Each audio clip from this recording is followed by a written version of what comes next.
Hey everybody, welcome to the show. Today's guest is my good friend Achille. Hey Achille, how you doing, bud? Good morning, buddy. How are you? I'm doing great. And just say a little couple things about yourself when we get going here and people know that who you are. Appreciate it, Ray. So this is the second time on the show. Appreciate you having me back. Last time was a couple of years ago, I think, but Yeah. that was great. People always give me, like random people stop me and say, like, "Hey, I heard you on that podcast." I That's thought that awesome. was pretty cool. But I'm an attorney. I practice in Manhattan. Mostly, I practice in corporate and insurance fields. But my interests sort of span different fields. Last time that you and I talked, we were talking more about sort of the dark net and kind of like the seedier side of the internet in general. But I thought that maybe today we could talk about some of the more recent topics that have come up about like the fraud and different types of things that are going on in the crypto world. So I'm fascinated and I've always been fascinated and I've invested in crypto. So my background is from the seedier parts of Wall Street. I was an equity trader and I was a Really, I didn't NASDAQ. know that. Yeah, I was back in the day. Yeah, I'm going back now 25 years. And I was a NASDAQ market. So I got my start as a cold caller. And I worked in like one of these, the like you'd see on TV, like a boiler room kind of Right, operation. And I worked right. my way up to broker, which there was no real financial advice or anything going on in places like that. But if you got into some of these IPOs at the right time that these guys were pushing, you made money. Right. And the big guy that was at my firm was Al Palagonia, who was a really famous Wall Street, schlock house broker. Yeah. And it was a real interest. I have some great stories of Al Palagonia. He was a very, very nice guy. But, guys would come in, we'd see Spike Lee in there, Sean Penn, all these guys Wow. would come in and hang out with Al. So I You sure went you weren't from, the Wolf of Wall Street? he was like the Wolf of Wall Street Jr., right? He was bad, but he was not as bad as the Wolf of Wall Street. But Al Pal, Right. like here's a good here's a good Al Palagonia story. One day, so I was broke as shit. I was living at home. My mother was making me a sandwich to eat every day, and I was always skinny. So my mother would make me these sandwiches. And they were fucking these huge Italian, mortadella, blah, blah, blah, giant sandwiches. Of So course. I take the sandwich out. I'm reading it because I couldn't afford to eat lunch in New York every day, right? So one day, Al walks by and he looks at my sandwich and he takes half the sandwich. He fucking takes a bite and he goes, "Hey, this is really good." And he went in his pocket. He took $100. He threw it on the table on my desk and he left. I was like, "Oh Interesting. fuck! I just made $100 on like a half a sandwich." So I told my mom, I said, "We need to make the fucking sandwich again tomorrow because I have no money. Like that was like a week's pay, you know what I mean, kind of thing." Yeah. He comes by the next day. He goes, "Who makes these sandwiches?" I said, "Your mother." He goes, "Tell your mother she's a saint." Takes the whole fucking sandwich, throws the fucking $100 on the thing, and then he He goes took to. twice as much as yesterday and gives you the same Oh, amount. here's the better Bullshit. part. He gives me his car. He drove a Ferrari. He takes the car Okay. keys. He goes, "I left the car out." He blocked 44 wall with his car. He goes, "Move my Of car course. for me." Right. So going out there, there's like traffic everywhere. I don't even know how to drive a fucking Ferrari. I have This guy no sounds like the idea Ben Affleck character what's in going Boiler on. Room. Is what he sounds like. Yeah. But he was Did he slide his Ferrari keys down the end?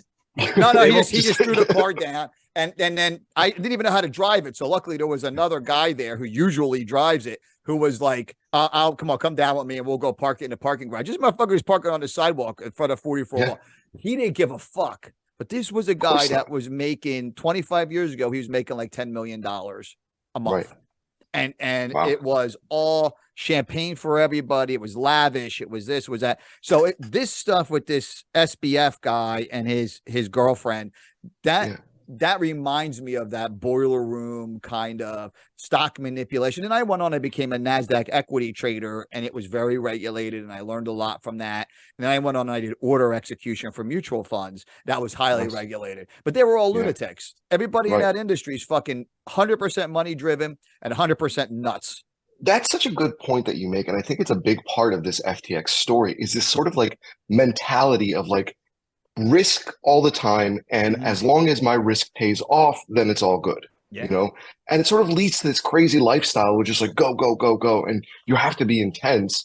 So that makes sense. And it's exactly the kind of stuff that was going on like with these FTX people.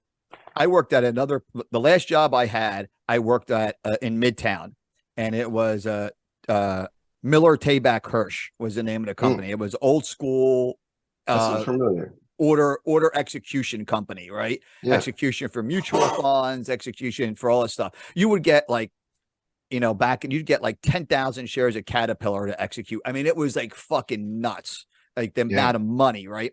So you would go there, and this just speaks to this intensity. You would go there in the morning, say you arrived at 7, they'd have a chef in there. He'd make you breakfast. You want eggs, you want bacon, you want this, you want that, whatever. Around 10:30, they'd come to give you a little snack, and they come with these books of menus.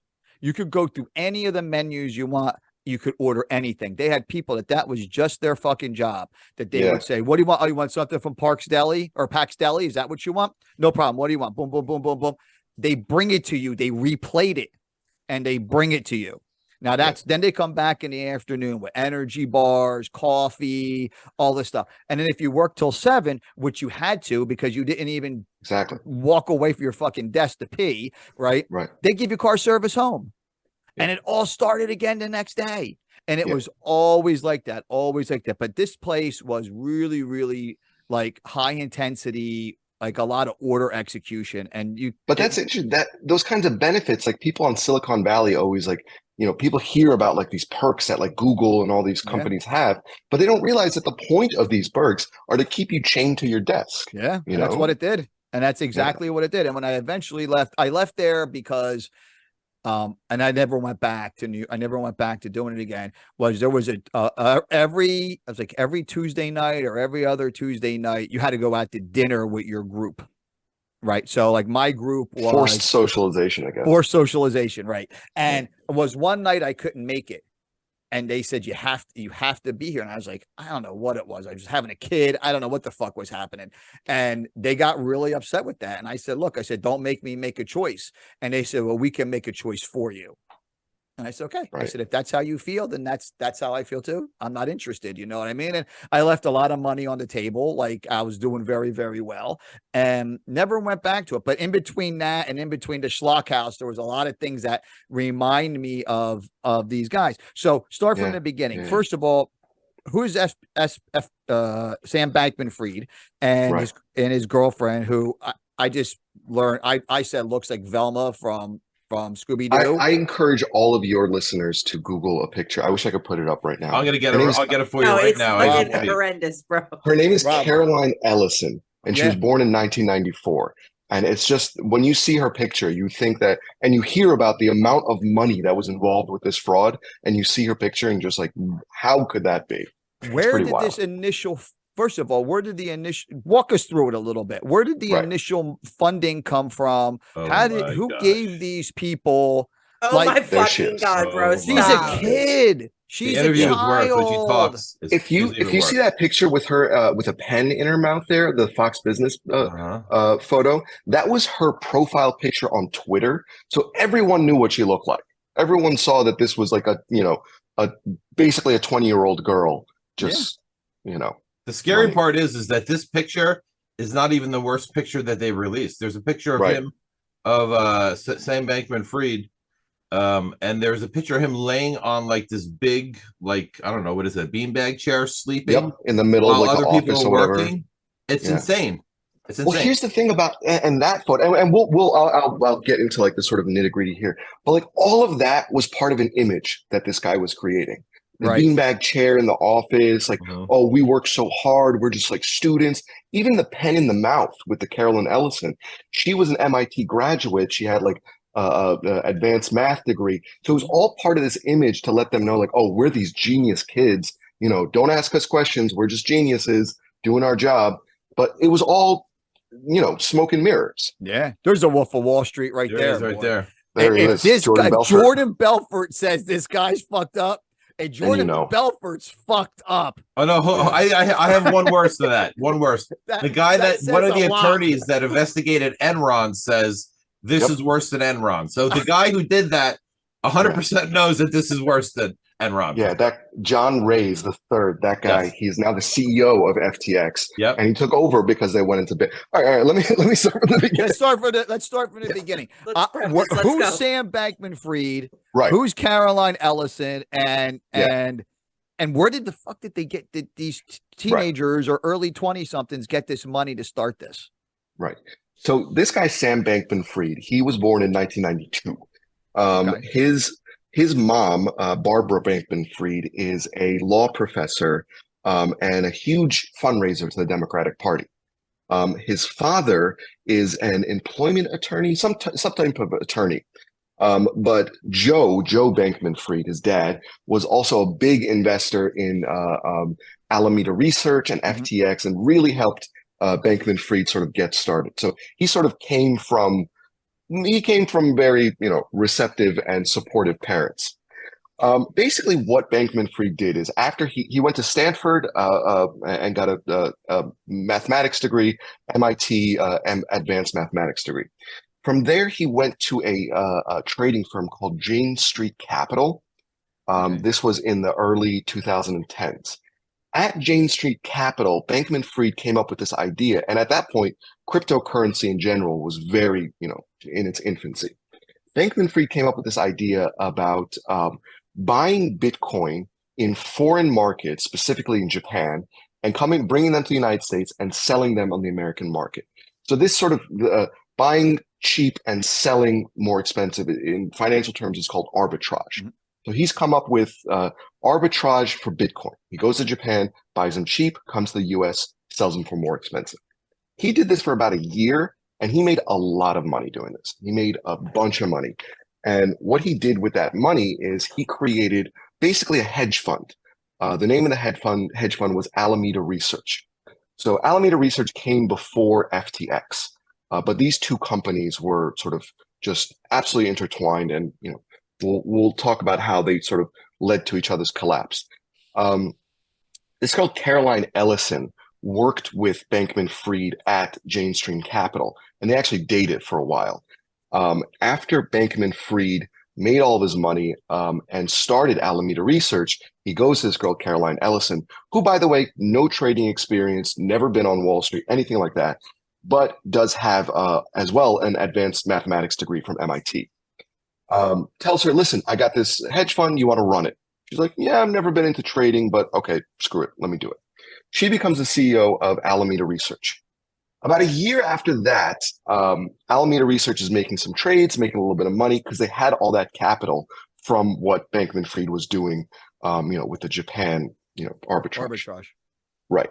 So what Bankman-Fried's next idea was, I'm going to start a cryptocurrency derivative exchange.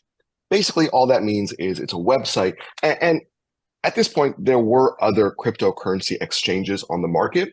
But what Bankman-Fried's idea was that, listen, I come from Wall Street, I've done Jane Street Capital, all that stuff. It's not going to be sort of just buy and sell Bitcoin. It's going to be more complex, derivatives, different sorts of financial instruments. So that's what he set up. Now, what people didn't know, and what we found out now as a result of the collapse and everything, is that as people were joining the FTX platform, putting their money into FTX, so they log into FTX, give your credit card information, give actual US dollars, and get back cryptocurrency. What Bankman-Fried was doing on the back end was that he was taking that money, and instead of, and on the exchange, the customer's account would reflect that they have a balance, but Bankman-Fried was taking that money and funneling it to Alameda Research. So the the balance sheet on FTX shows a balance for the customer, but the actual money, the actual token in this case, was being transferred to Alameda Research. So as a basic matter, this is just fraud. This is a Ponzi scheme. You're taking money from one place, a customer's money, and you're using it to invest money without the customer knowing. As a basic matter, that's illegal. Where it gets more complicated is where Bankman-Fried, so he's got this cryptocurrency exchange, FTX. And on this exchange, you can buy Bitcoin, transfer that Bitcoin into Ethereum, transfer into whatever you like. What Bankman-Fried was doing, though, was that he had his own token. his own cryptocurrency. It was called FTT. So same as Bitcoin, it's a cryptocurrency, you can buy and sell it. The problem is that FTT was entirely controlled by Bankman-Fried and his companies. So when Bankman-Fried was transferring this money from FTX to Alameda, he wasn't doing it in cash.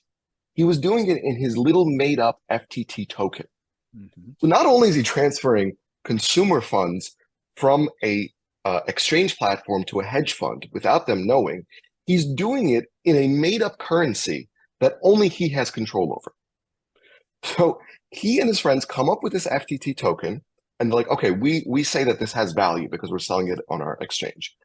And you consumers come to FTX, you put your money in, you got, let's say, $100,000 worth of equity. So I'm going to take $100,000 of FTT token, and I'm going to give that to Alameda Research. So now Alameda Research balance sheet is up $100,000, and so is FTX's balance sheet up $100,000. In between here, $100,000 was just made up out of thin air because he created this FTT token. They should have called it the Ray. Call it the RAY. We could have called it the Ray. The Ray you token. Could have called because you could, and you would have paid in Ray tokens, and that's exactly what the problem was. They used made up stuff. It's literally monopoly money. It's literally made up money. Now, was any of this stuff, Achille, on the blockchain, or was this just like an in-house transfer of funds? Because I feel safe with buying, Bitcoin versus this nonsense. Yeah, you make a really, really great point, and it's something that I wanted to emphasize sort of specifically. The whole FTX debacle does not call into question the underlying technology of Bitcoin. Bitcoin itself as a theory, as a currency, is still fundamentally solid. The problem with what FTX was doing was just sort of run-of-the-mill fraud. It was, and it was made possible by the fact that cryptocurrencies, you can make up your own tokens. It made it easier. But what he was doing was taking funds from one entity and fueling another entity without letting his consumers know. Now, the fact that it was done in Bitcoin is, it was done in cryptocurrency is one aspect of it, but Bitcoin itself is not the problem. Right. And that's, I think, what people are, you get this conflated image of people that don't truly understand what's happening. And it's complicated. And not everybody is going to fully understand what's happening. But it's not Bitcoin's fault. It's not Ethereum's fault or Tezos or any of these other guys that trade on the blockchain. This is something that was truly made up by this guy. So he gets this money from his dad, or who knows where this money came from. I personally think that there's some nefarious people. It came from his dad, but he was making $25 million a day. Oh, no, yeah, I know. With the trades that he was doing to the United States and Japan. So you figure, you do the math on, okay, I can do 25 million. What if I get 9 other friends of mine to do it as well? Well, now you're making $250 million a day, or you're making the cut of 250 million, whatever that cut was, 10%. But if it was 10%, let's say it was, he would be making, that team would make $25 million a day. And if you do that long enough. Yeah. You have a lot of money. It's exactly this team that sort of came with him from Jane Street and from MIT. FTX up until like 2021 was run by like 10 people. All throughout like the Super Bowl campaigns where you saw like Tom Brady and all these people like promoting it, the company was literally like 10 people. It was Sam Bankman-Fried, his lawyer, and like a COO. And they ran everything.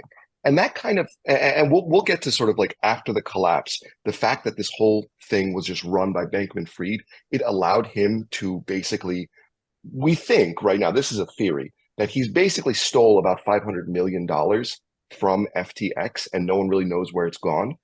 So in those bankruptcy filings that this guy Ray's has put out, he's like, listen, so there's all this fraud that happened, and all that is its own thing. But also, ever since the collapse, which really happened on November 11th-ish, since that time, someone stole $500 million from the company. $505 million was missing from this when there was $600 million left, by the way. When they knew there was $600 million left liquid, someone went in and stole $505 million of that 600 million. Wasn't it suspected, Rob? It's got to be an inside. It's got to be an inside job, right? So you have all these news people be like, so what? It's got to be an inside job. It must be. The whole system of FTX was 3 people. Yeah. This guy Bankman-Fried, Neil Ashad. There was a third guy, but Sam Tribuco. There you go, Tribuco. Yeah. Those 3 people entirely controlled the source code of FTX. They could go into FTX and change prices. They could fundamentally change what was shown on the platform. So when all of this money was deposited into FTX, they had full control over it. They could do whatever they want. Didn't they say at one point that the Bahamian government had infiltrated FTX and was pulling money out of there? Was that ever dispelled, or does no one they were using white hat hackers to do it? Well, they did say as of yesterday, they did say that there is an investigation in the Bahamian government. Now, what that turns out to be, you and I both know will be very subject to how much money they're getting paid. Of course. So this is very much still ongoing.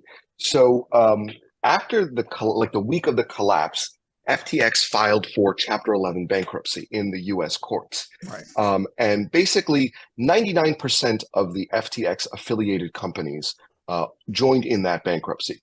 1% of the companies were held in the Bahamas. And I'm not fully clear on this because a lot of this is rumor, but a lot of people are saying that maybe that $500 million was taken by the Bahamian government. Right. Because a week after the Chapter 11 filing in Delaware, Delaware is where a lot of companies incorporate, and then that's why a lot of bankruptcies happen. Right. Excuse me. Yeah, in Delaware. Yeah, and the Bahamian government, instead of going to the Delaware court and be like, okay, hey, we're here too, we have a debt associated with FTX, the Bahamian government went to the Southern District of New York and filed a completely different case, completely different situation. And they're like, listen, we know where this $500 million is, or we think we know where this $500 million is, and we believe it belongs to us. So, you court, do what you want with FTX, but ultimately this money's got to come to us. Interesting. So again, very much ongoing, but it sort of created a diplomatic conflict between the United States and Bahamas, because Bahamas is like, well, we want our money, and FTX and the U.S. government's like, well, you got to file in this court, you got to be subject to our jurisdiction. It's a whole thing. They love the flexibility of not having to go by the regulation of the U.S. Exactly, but they also want the protection of that.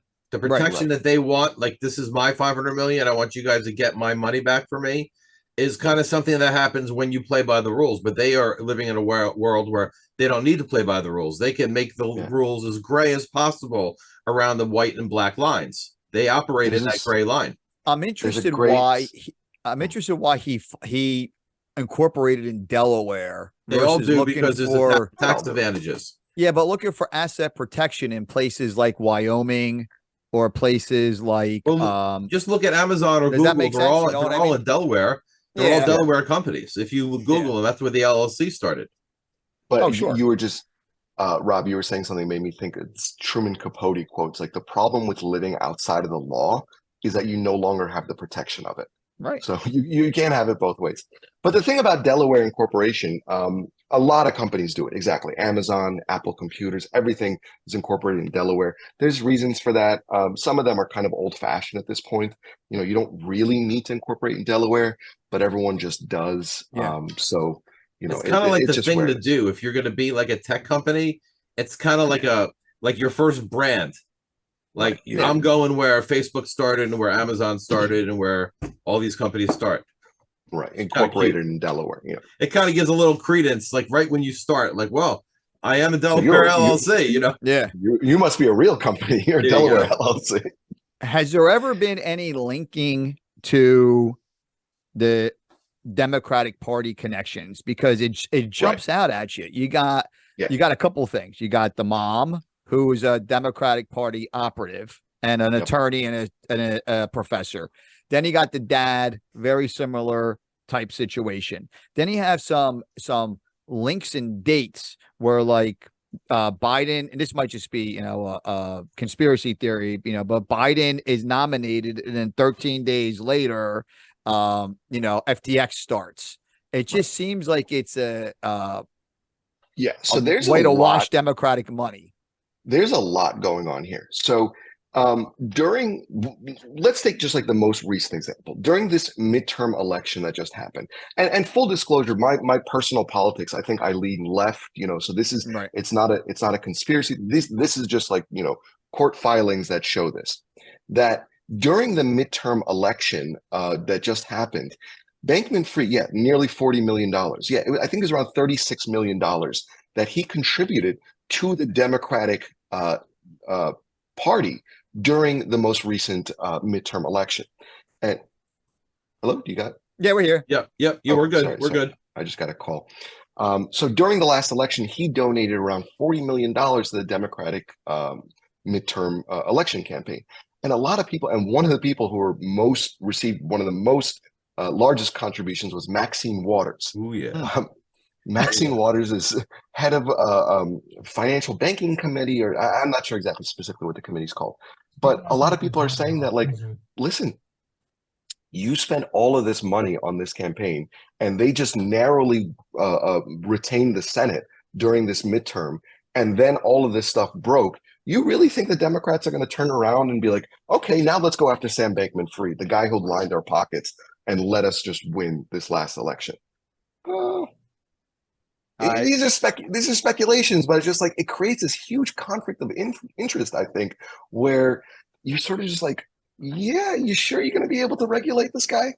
I think one of the biggest issues is he was like the tech darling. He was like that. He would be like Warren Buffett of crypto. He would be like the Da Vinci of cyber currency, and no one wanted to be on the wrong side of him. That's why he gave the Republicans and Democrats. My biggest problem is that no one ever even made the check to see if the money was actually real. No one even looked at that. Like, they didn't even look that far. Because if you look at the being worth $23 billion on one day and 3 days later being worth zero, it's literally impossible for that to happen unless the entire structure of it is bullshit.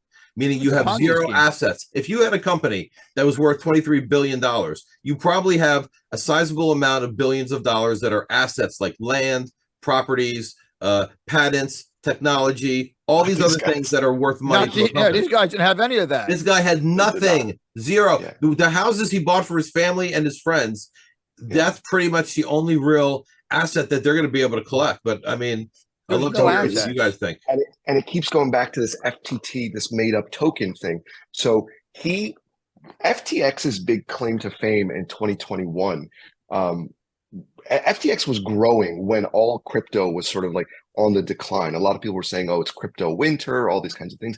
FTX was making more money because FTX's business sort of plan at that point was to buy up dying cryptos. Yeah. So specifically, there was one called Luna.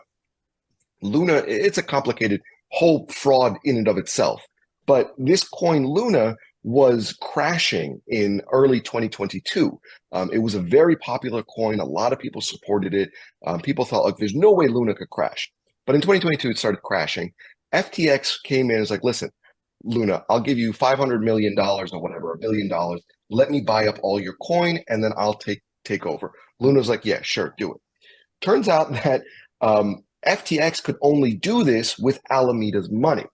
So what Bankman-Fried did was transfer money from Alameda back to FTX so FTX could then buy Luna. The problem with all of this money going between the two of them is that all of the money was in FTT tokens. Right. Was it real money? Wasn't real money.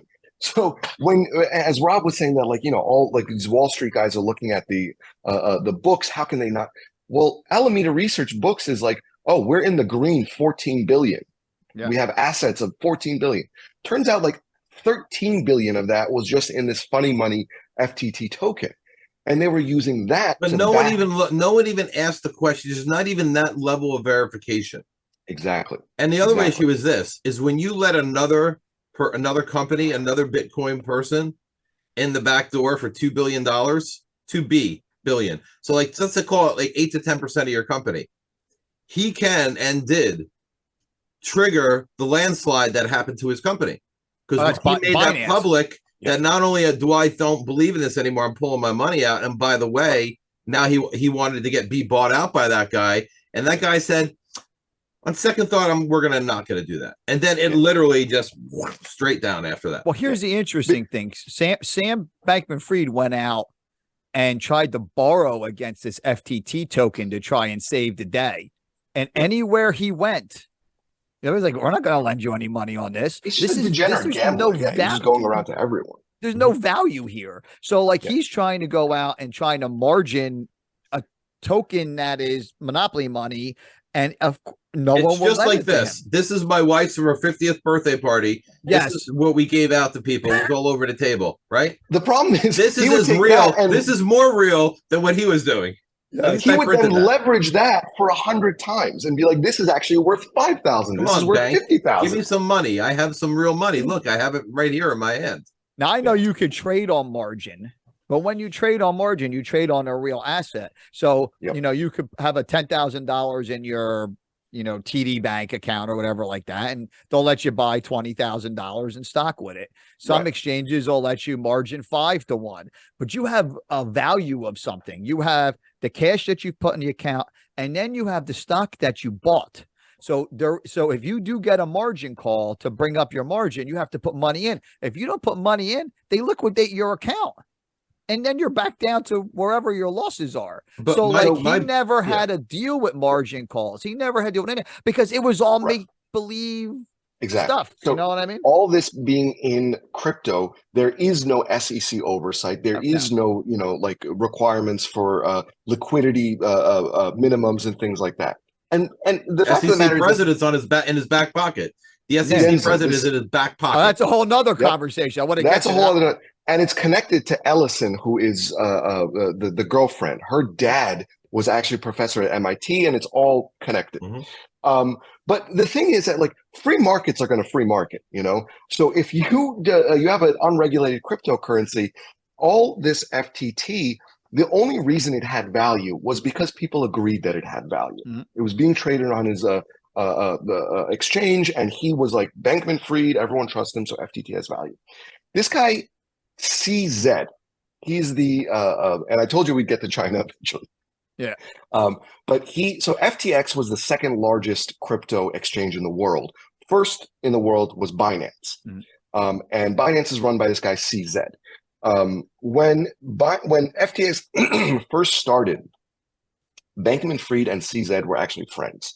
The Binance was the first largest investor in FTX and actually bought 20%.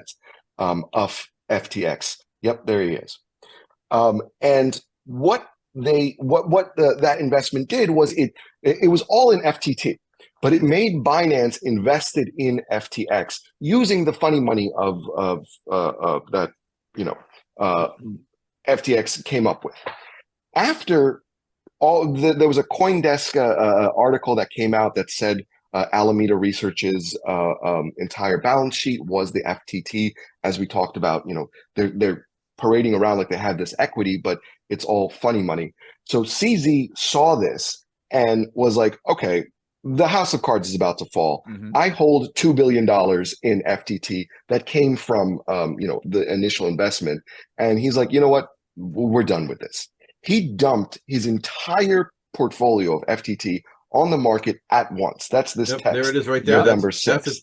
That's a tweet right there. That's the actual one that he sent. As part of Binance's exit from FTX equity last year, and I want to talk about this for a second. Binance received roughly $2.1 billion US dollar equivalent in cash. Due to recent revelations that have come to light, we have decided to liquidate any remaining FTT in our books. All right. So when this happens in the market, there are guys that are in the stock market. There are guys that are market makers. So I was a NASDAQ market maker, and you may be trading a stock, and they'll say a stock has support or resistance. And what that means is that there are traders who are supporting the stock and buying the stock at a certain price. And resistance means there are traders who are selling the stock at a certain price. That's how the NASDAQ regulated market works. So you may be trading a stock. I used to trade this stock, Terra, and we would say, all right, maybe there'd be 4 or 5 guys willing to buy stock on the bid all day. You sit there and you're buying fucking stock. If someone comes in and pounds the market, they're like, fuck Terra. We're going to sell 100,000 shares of Terra. And maybe your appetite is 5,000 shares. You're going to buy your 5,000 shares. You're going to move out of the way and you're going to create another support level. That doesn't exist with FTX. Right. So if someone dumps like $2 billion of a stock on the market, or in this case, this token on the market, there's no market. Yeah, but there wasn't even cash for that. I don't even know where the cash came from that. But there's nobody because willing to buy according to the numbers, there's not even $1 billion in cash. Is that correct? Yeah.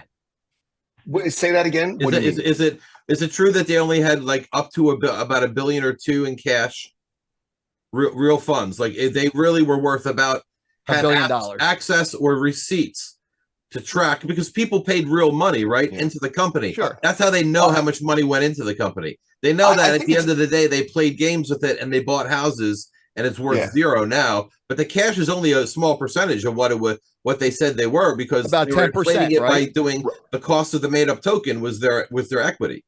So that's where the real fraud comes in, right? So yeah, this guy Bankman-Fried is running around saying that I'm worth $5 billion or whatever. And during the bankruptcy filings, it was shown that like his $5 billion self-worth estimate was based on a portfolio filled with all these different cryptocurrencies.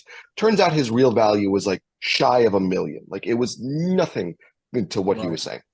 But where the real fraud comes in is that he was using this quote unquote equity in the funny money to turn it into real money, and then go around buying like $300 million worth of property in the Bahamas. Right. And Rob was pulling up that Cold Fusion video, and it shows in that video that like there was this like marketing ploy that Bankman-Fried did, where he's like, he's just this guy who just drives a Prius. You know, he's this, like, he did the whole. He did the whole. I drive a crappy. I drive a crappy Toyota car. I never want a guy, if I'm going to give him money, to drive a fucking Prius. I want a guy that's flying home in a helicopter playing Flight of the Valkyries over Long Island. That's the guy I want to give money to. And I think what happens here is that there is no market, and there's no market for FTX or FTT.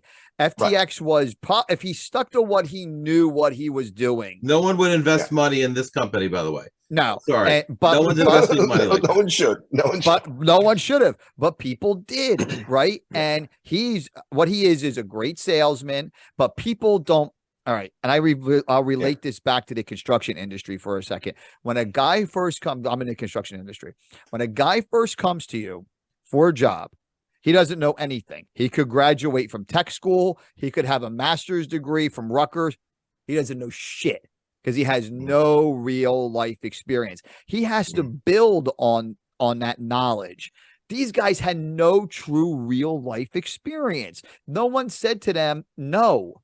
No one said, you don't know what he could have all these monitors and do all this bullshit and do whatever, but he may know what he's doing, but he doesn't know what he is doing. And the problem is no one wanted to say no to this man. And his girlfriend also, because it was cool to invest in there. Tom Brady, but he was like the darling daddy of crypto. He was like the poster child for what the future is going to be with crypto. That was the whole thing. Bullshit. They put him on a cover of Fortune and Inc. And he's on every commercial. He's got the most popular couple in the world, Tom Brady and Gisele Bunsen, have their whole investment in FTX, which means they were paid in nothing. Yeah, they were paid in zero. The psychological side of the scam is amazing to me, because he was really able to fool Wall Street. And this is sort of my synthesis of what happened. But like, he was able to fool Wall Street because he's like dealing in this cryptocurrency exchange, you know, which is so foreign to like the traditional Wall Street guys, that the Wall Street guys are like, oh, so you know what you're doing, right? And the banker's like, yeah, of course I know what I'm doing. Right. Like, okay, fine, here's your money. You take all my money. I'm not going to ask any questions. You do what you need to do. And he used his parents' good name, and his parents were in that group, and he used his parents' good name, and they said, oh, this is Sam. Oh, this is so-and-so's son. He probably does know what he's doing. You know what I mean? What he's caused is chaos in the legitimate Bitcoin market. Or the legitimate crypto market, which Rob is showing here. He's because people don't know the difference between the two things. And I think that's what really makes this You gotta listen to her, Ray. All right, this is it. Real quick. You gotta listen to her. Rob, I'm glad if you want to never have sex again, you should listen to this. No. I'm glad you found this because she says something that is so dangerous for a trader to say. The elementary mathematics thing. Yeah, that's put that on there because I want to talk about customer funds from here to over here. And to make things worse, some of the things that Caroline said in interviews were she's kind of hot, though. I know you don't want to hear that, but there's some hotness. Yeah, absolutely. Ray, we need to have a conversation. Use very little conversation offline. Use a lot of elementary school math. Being comfortable with risk is very important. We tend not to have things like stop losses. I think those aren't necessarily a great risk management tool. I'm trying to think of a good example of a trade where I've lost a ton of money. Yeah, how about your whole company? Well, I don't know. I probably don't want to go into specifics too much. That would be illegal. All right, so real quick, in that conversation, the thing that she says, if you're an equity trader, or in any, whether it's equity or you trade in grain or you trade in whatever, we always use stop loss orders. You have to. It's how you protect yourself. If you have a real asset, if you have a company worth losing its money for, this guy had a platform of just built up equity that no one ever asked.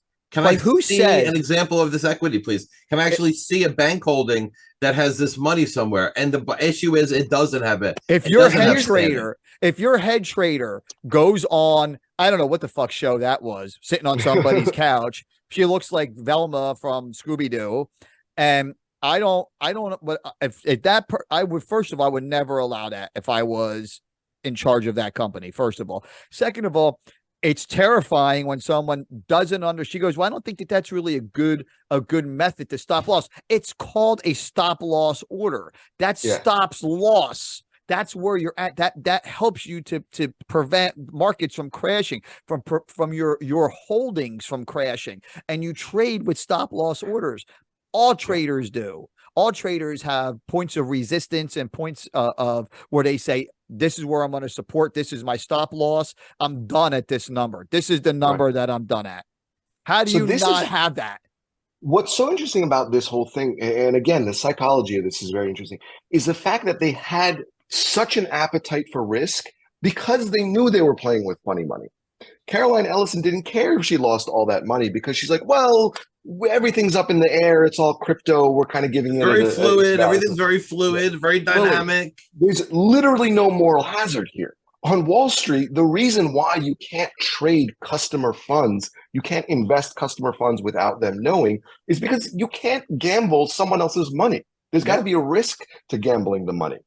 And when you're completely detached from that, she can make trades and be like, I don't know what's the biggest loss I've had. But the stock trader, the point is, the stock trader works for a company, Merrill Lynch or whatever the company might be, that has billions of dollars of global assets that could be seized in the event that they made up a plan to steal your money. You would eventually, in theory, be able to someday get some or all of your money back.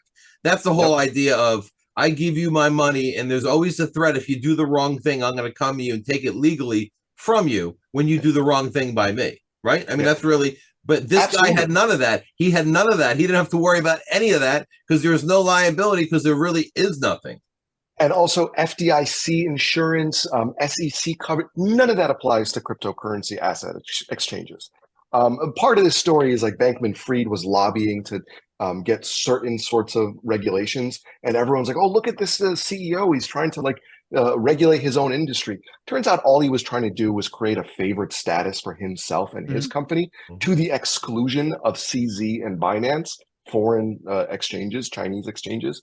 And that's kind of the reason why CZ went against FTX in that string of tweets that you were showing later on. So CZ says that he's dumping all FTT assets onto the market, which effectively is going to create a bank run.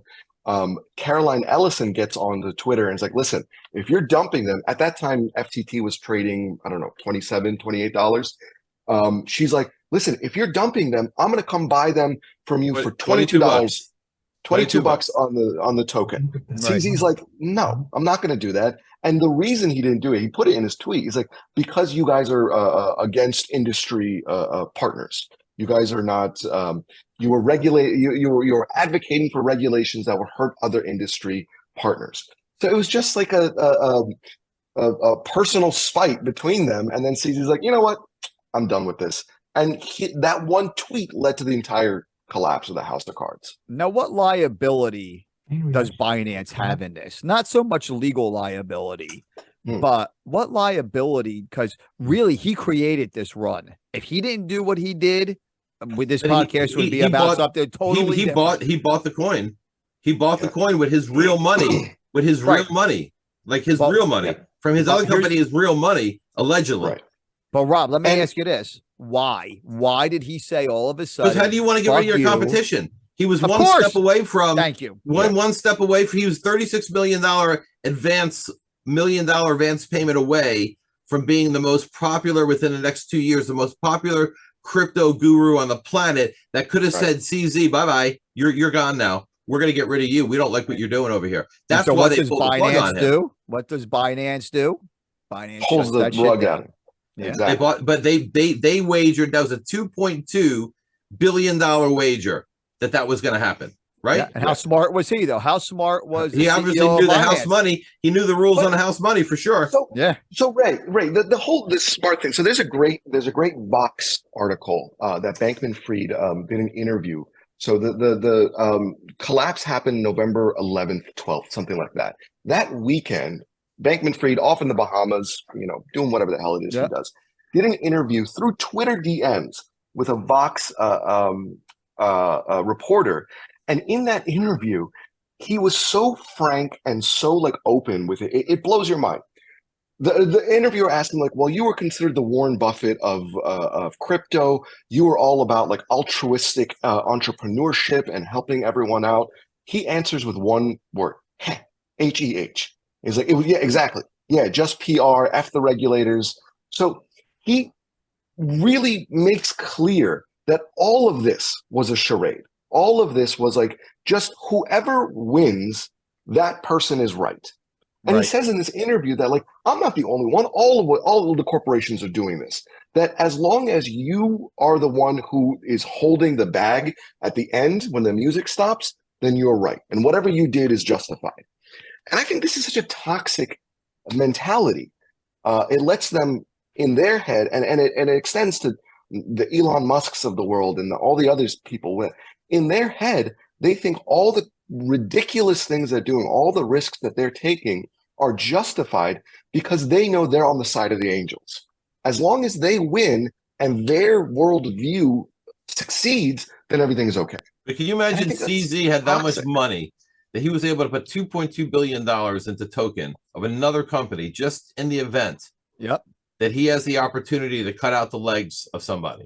And of course, we know starting at it was $2,000 or $3,000 at one point, and it was up to 60,000, right? What was the height of crypto? Oh, you're talking about Bitcoin? The highest price. It's about Bitcoin, right? 64. Okay, Bitcoin. So it was spent as low as 2 or 4, and as high as 64, and now it's near the mid third of that area. Yeah, but I think it's just amazing that company was able to buy $2.2 billion of that other company's product, which they probably knew, by the way, was fake. Yeah, probably could have made a claim against them if they really needed to. But think of the balls of the guy of CZ from Binance. Think of that. The foresight that man had to say, I'm going to lock Sam Bankman-Fried up by, like you said earlier in the podcast, you said you don't let your competitor in the back door buying a fucking position in the company. And so now he owns, but Bankman-Fried needs the money. So he takes the $2 billion from Binance. Now Binance owns a position. What Bankman-Fried should have said was, dude, I'm never going to be number one. You can always be number one. Sometimes it's better to not be number one. Sometimes it's okay to be number two and go about your fucking business. Sometimes it is. But this guy, you see this shit? And I can tell you from personal experience that this is how you get in trouble. That's the toxicity, though, of this mentality. Like you're saying that just accept the fact that you'll be second. Someone like that, someone who's so narcissistic and is so certain of their own wisdom, is never going to be okay with being second place. So even after this collapse happened, and in that Vox interview that Rob was showing, hit pause there for a second too. I'm sorry. Hit pause Yeah, on that because there's a big thing with the. No, we'll go back. It's I want to go yeah, back to it. But I want to talk about who's the who SEC with chair. the mother. Yeah. With the hideous girlfriend. Go ahead. I'm And sorry. that penny is yet to drop, by the way, the SEC chairman and stuff. We'll see how that goes. But yeah, so it's just it blows my mind the way that like he was so certain of the way he was going about his business, that to accept to be second place for him is impossible. It would never happen. So in the Vox interview, he's just like, if they just gave me one more week, I would have gotten all the money back.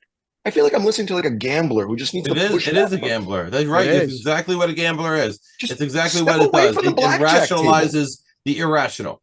And let's talk about who his coach CEO is, Sam Tribuco, who's a professional gambler, a professional blackjack player, banned from multiple casinos. I mean, that's the mentality. This high-risk guys hang with high-risk guys. Absolutely. Exactly. Gamblers are also probably the best stock traders as well, because there's a science behind it.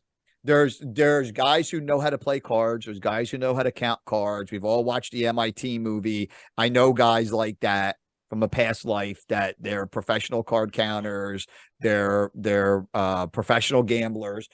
But those guys, it's always like tomorrow. They might win $30,000-$40,000 today.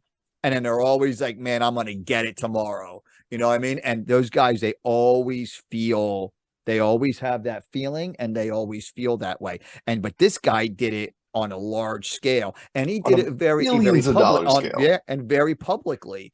And he did it very publicly. My grandmother used to always say, never let people know what you have. Never let people know what's in your pocket. Right? Smart woman. There's truth to that. But some of these guys, they want that glory. It's like, so I had someone ask me, they said, if you would you like to be rich, famous, or rich and famous? And I said, I would just like to be rich. I don't want anybody to know that I'm rich. Yeah.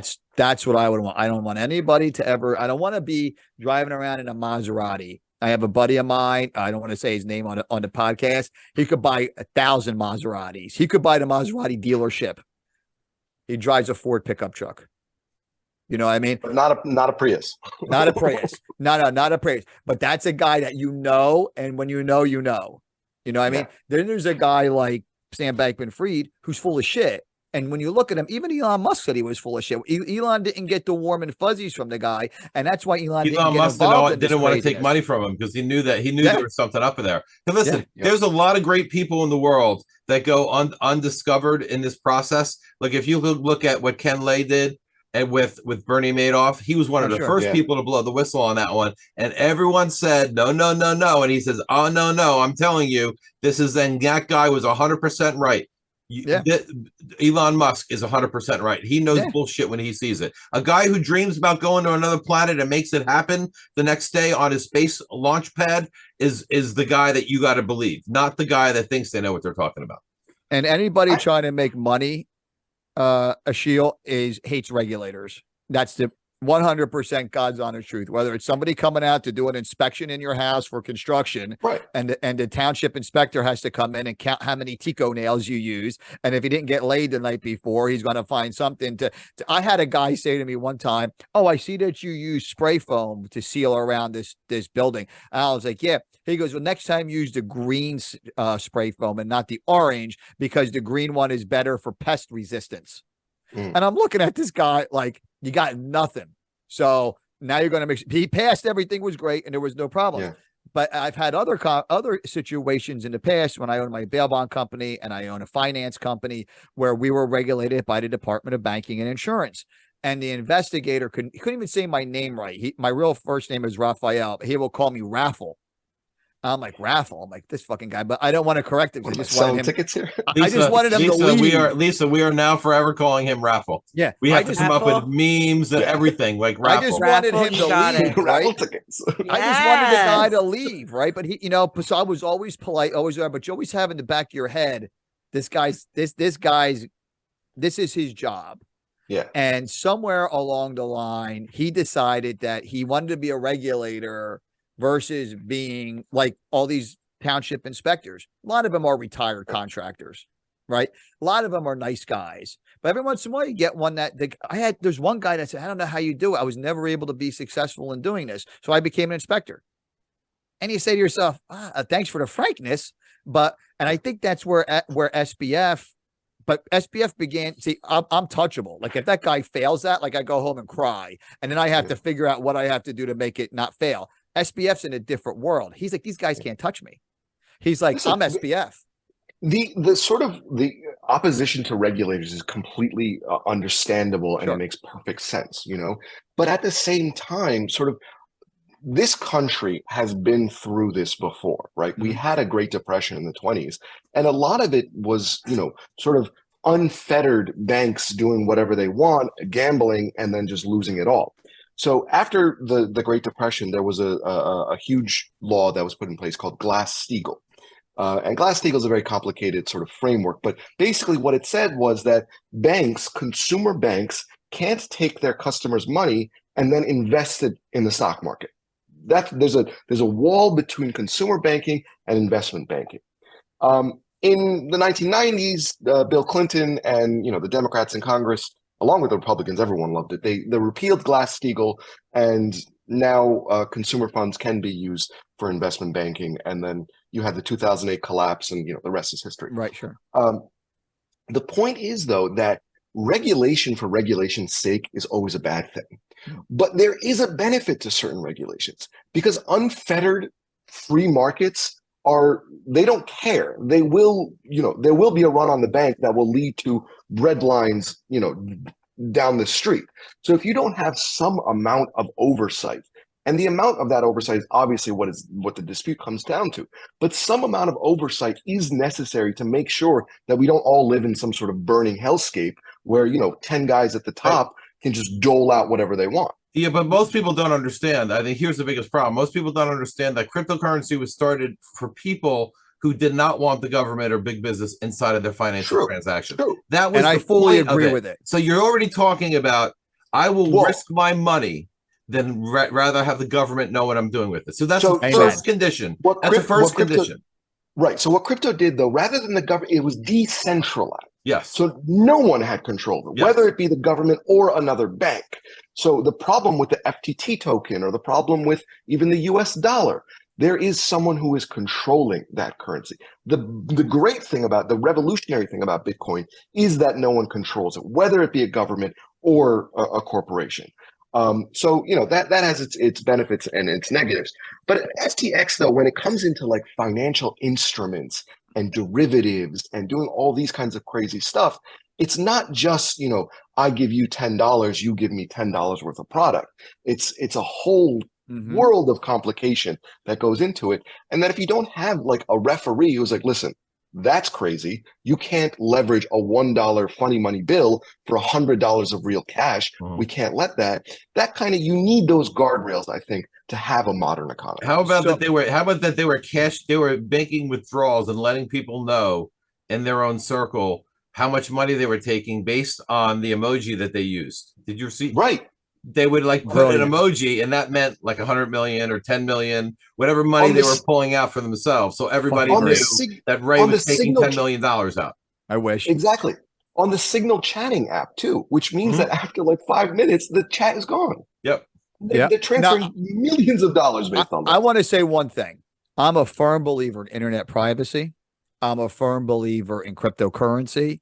I'm a firm believer in deregulation of a lot of this bullshit.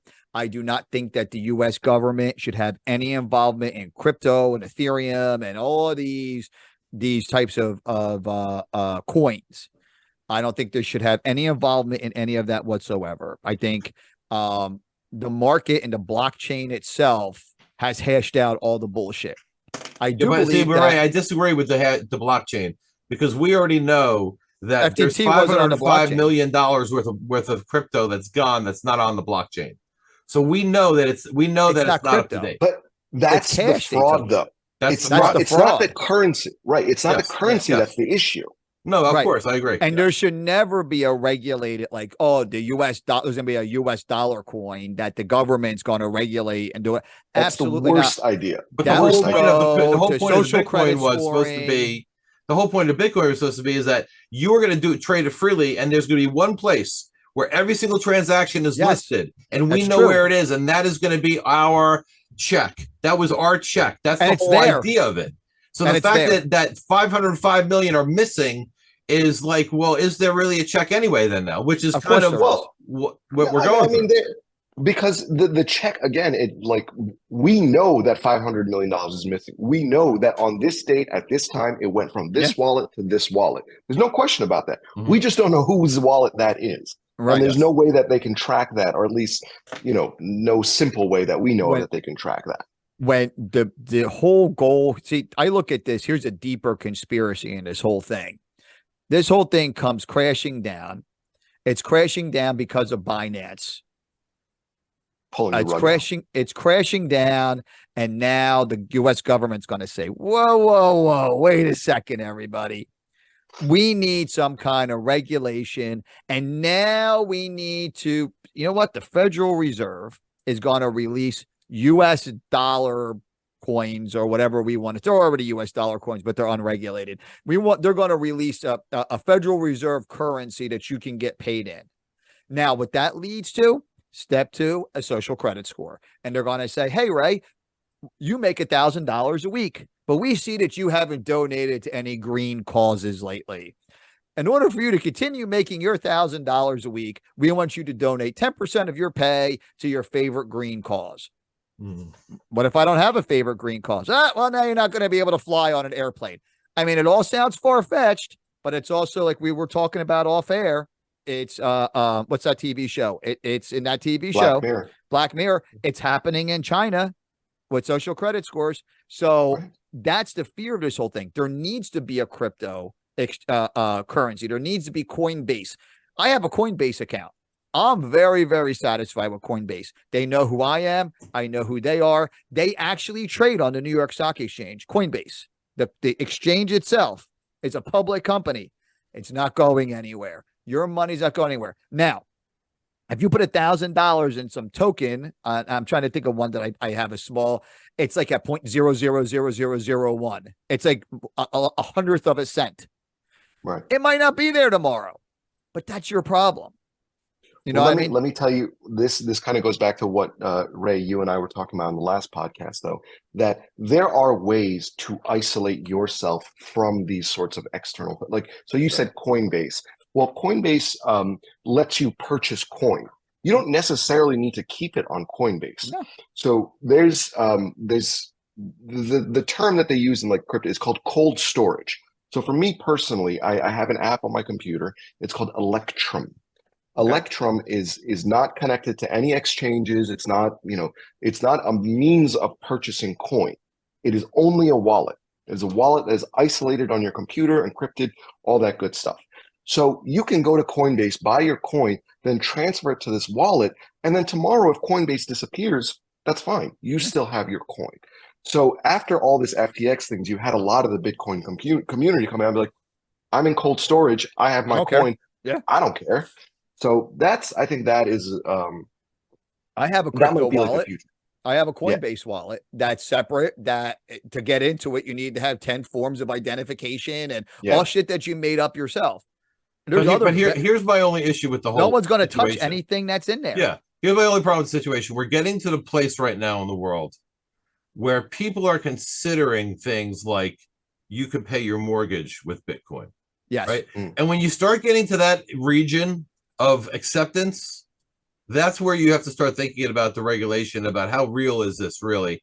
Like, what's the bare minimum we need to transact business that really affects people's houses, their companies? You know what I mean? Do you agree with that, or do you agree or disagree with that? Is the point? I think we all agree, because we've seen the economy in this country over the last 100 years work successfully. We've seen people buy houses, invest money, build fortunes, without there being this cold-hearted sort of like winner take all, blood in the water kind of ridiculousness. So where that how we can transplant that the sort of regulation that we know works, the responsible kind of FDIC insurance, the sort of SEC regulations that have put sort of guard. How do we transfer that into the Bitcoin realm, to the cryptocurrency realm, is a little bit more complicated. And the Bankman-Fried thing was like, everyone's like, oh, let's just listen to Bankman-Fried. He knows what he's doing. We'll just do whatever regulation he wants. Turns out he doesn't know what the hell he's I really do feel either. like the government is going to say we need something with crypto, because now the Republicans and Democrats are equally dirty with Sam Fried money, right? Yep. Sam Bankman-Fried. They're clearly dirty with both sides. They're all both dirty. sides have now clearly the left is a little dirtier than the right, at least publicly. But at the end of the day, now is the time for them to kind of get like the mea culpa and just step out of this whole situation. Say, well, everyone got fooled, so we'll make some changes to it, allegedly. So here are my last two questions on the whole SBF thing. And I think one definitely feeds into the conspiracy, but one is also guys like Tom Brady and some of these other people who were Larry David, and some of these other guys that were saying, "Oh, buy the FTX token or do whatever." Well, they were doing a commercial. Let's just make do they have liability? They were making a commercial, a Super Bowl commercial. Okay, but do they have liability? So they got paid with nothing. They got paid with air. So the way I look at it is they have a lawsuit against him that they did a commercial for free because they paid him in token that wasn't even real. I agree. Whatever liability that Tom Brady or Larry David may have would transfer over to FTX. Because Tom Brady and Larry David would be like, I was fooled just the same way you were. How would I have known? You know, I'm not an accountant. I didn't audit them before I did the commercial. So. Sure. And I know that happened with Kim Kardashian recently, where she said this invest in something, right? Lisa, do you know that? I don't know who the company was, but I know briefly, but I know she paid her fines immediately. Yeah. You don't fuck around with the SEC, boy. Exactly. The Kardashian thing, the Kim Kardashian was a little bit different, because if Larry David and Tom Brady had taken an active role in FTX, had something to do with like pushing this product to other people, if it was more than just being a spokesperson, then I think that's why Kim Kardashian had to pay a fine, because it wasn't just her being a promoter. She was actually like using her position, her influencer status, to push a product for which she had a personal stake in. Unlawfully touting a security. You paid a bill, but she 1.26 million going to be Kim Kardashian. Just pay that bitch right out of your pocketbook. Like chump change. And you know what she said? How much was that? Let me just write it. She probably fired everybody who told her to do this too, because the Kardashians are fucking shrewd. Don't let that big butt nonsense fool you. The Kardashians are fucking shrewd business people. And as soon as she saw this, she says, I am not going to be further investigated by this bullshit. I'm going to pay the $1 million. I'm going to fire everybody. And then I'm going to go after who I need to go after personally, because you don't want the government in your pocket like that. Now, how did the SEC regulate her? Because it was crypto, and how come the SEC couldn't regulate Sam Bankman-Fried, or can't go after Sam, or maybe they can go after Sam? Well, you can't talk about a crypto, right? But you can own a crypto that's fake, and probably no one really asked the question. But if you stand up and say that you're touting it like it's a real thing, and you don't know that it's a real thing, that's the liability. Yeah, that's true. And also, like, Kardashian was paid money to promote something that, was considered investment advice. Yeah. So you're sort of blurring lines. Like, and someone who's giving investment advice has what's called a fiduciary duty to their investors.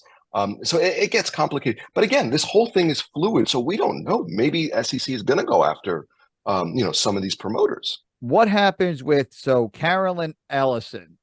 Right, this guy's girlfriend, our favorite person. She's more, I think, a bigger cover. He strikes me as just being like dopey, this guy, but she strikes me as being pulling the strings behind the scenes. By the way, no one knows where she is right now. No one knows where she is. She's a gangster, bro. She might be in the Bahamas. Gangster. She might be in Dubai. No one knows. She's in Dubai, bro. She's in a place with no extradition. Hold on, I have a serious thought on this. God, they said that 50 people had a stake of $3.3 billion. Right. And do you think there's any chance that this guy's ever is gonna survive this? He's gonna get Like, whacked. do you think someone who lost $1 billion is gonna have this guy whacked?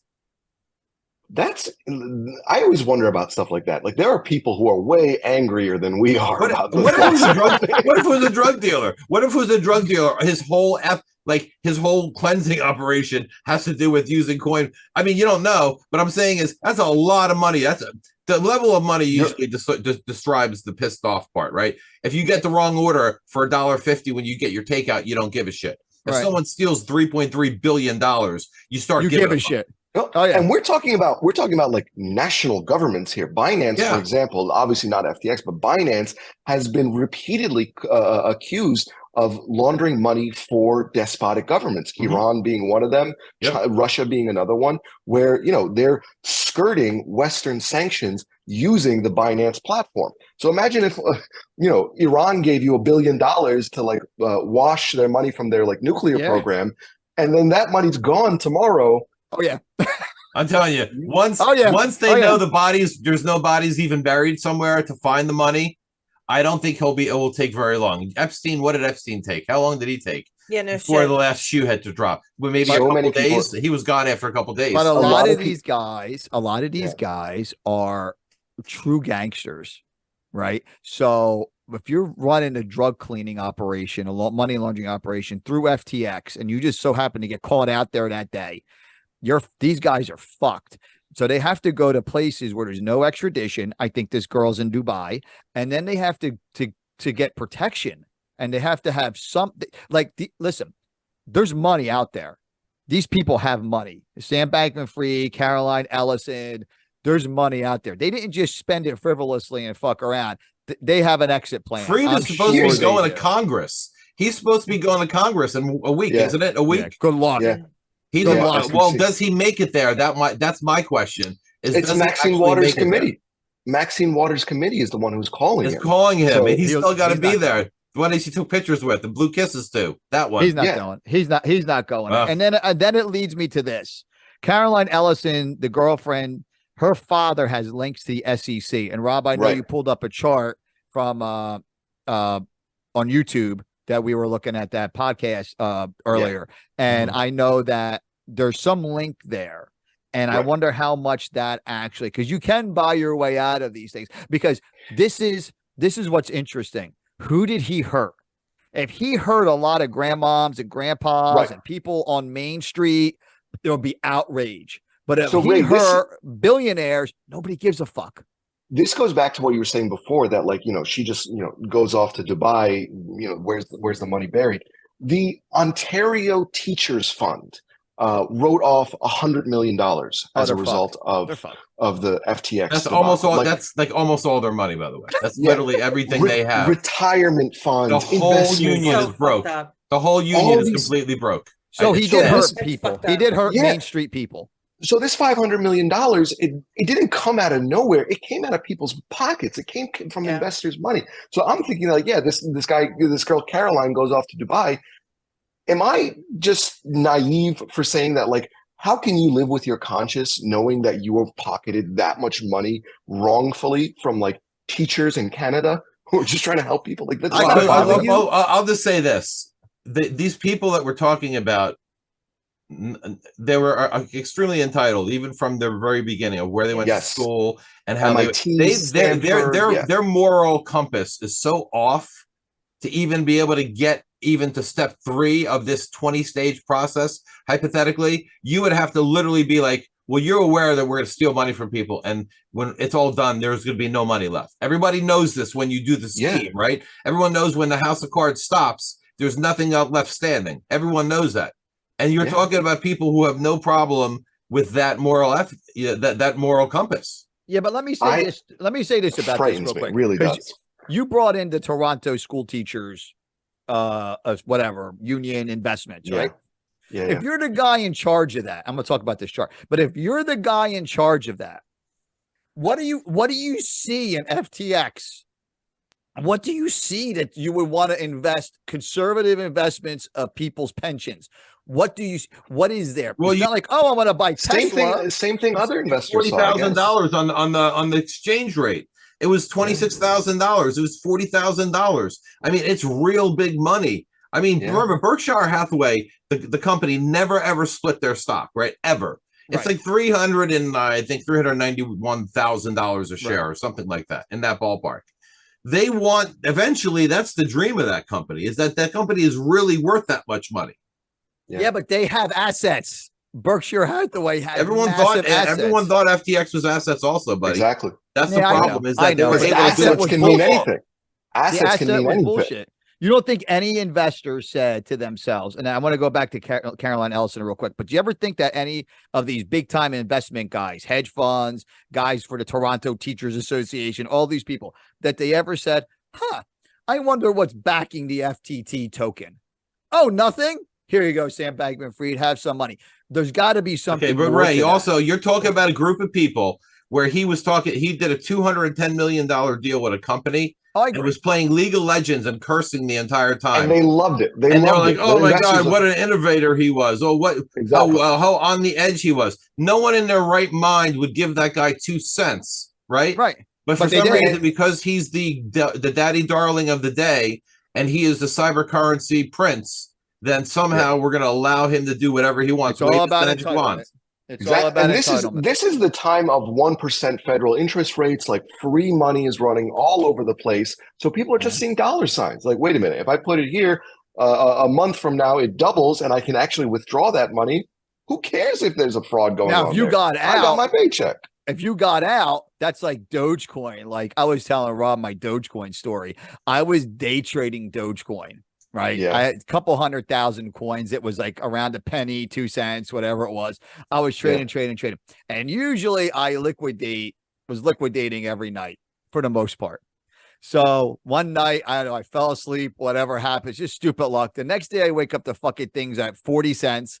And Seth Rogen is saying how great Dogecoin is.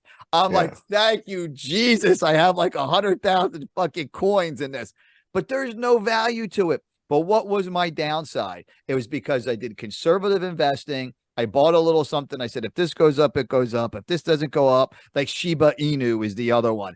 Listen, I put a couple $100 in it. It's not my paycheck.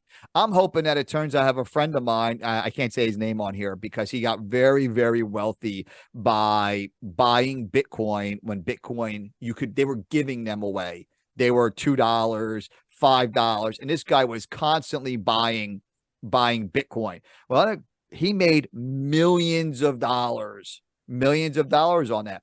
And it worked for him. FTX, people got caught out. I mean, that's what happened. But this guy actually committed a fraud. No one in Dogecoin or Shiba Inu or anything that I'm aware of has ever committed a fraud. Now, Rob, pull up that chart if you still have it.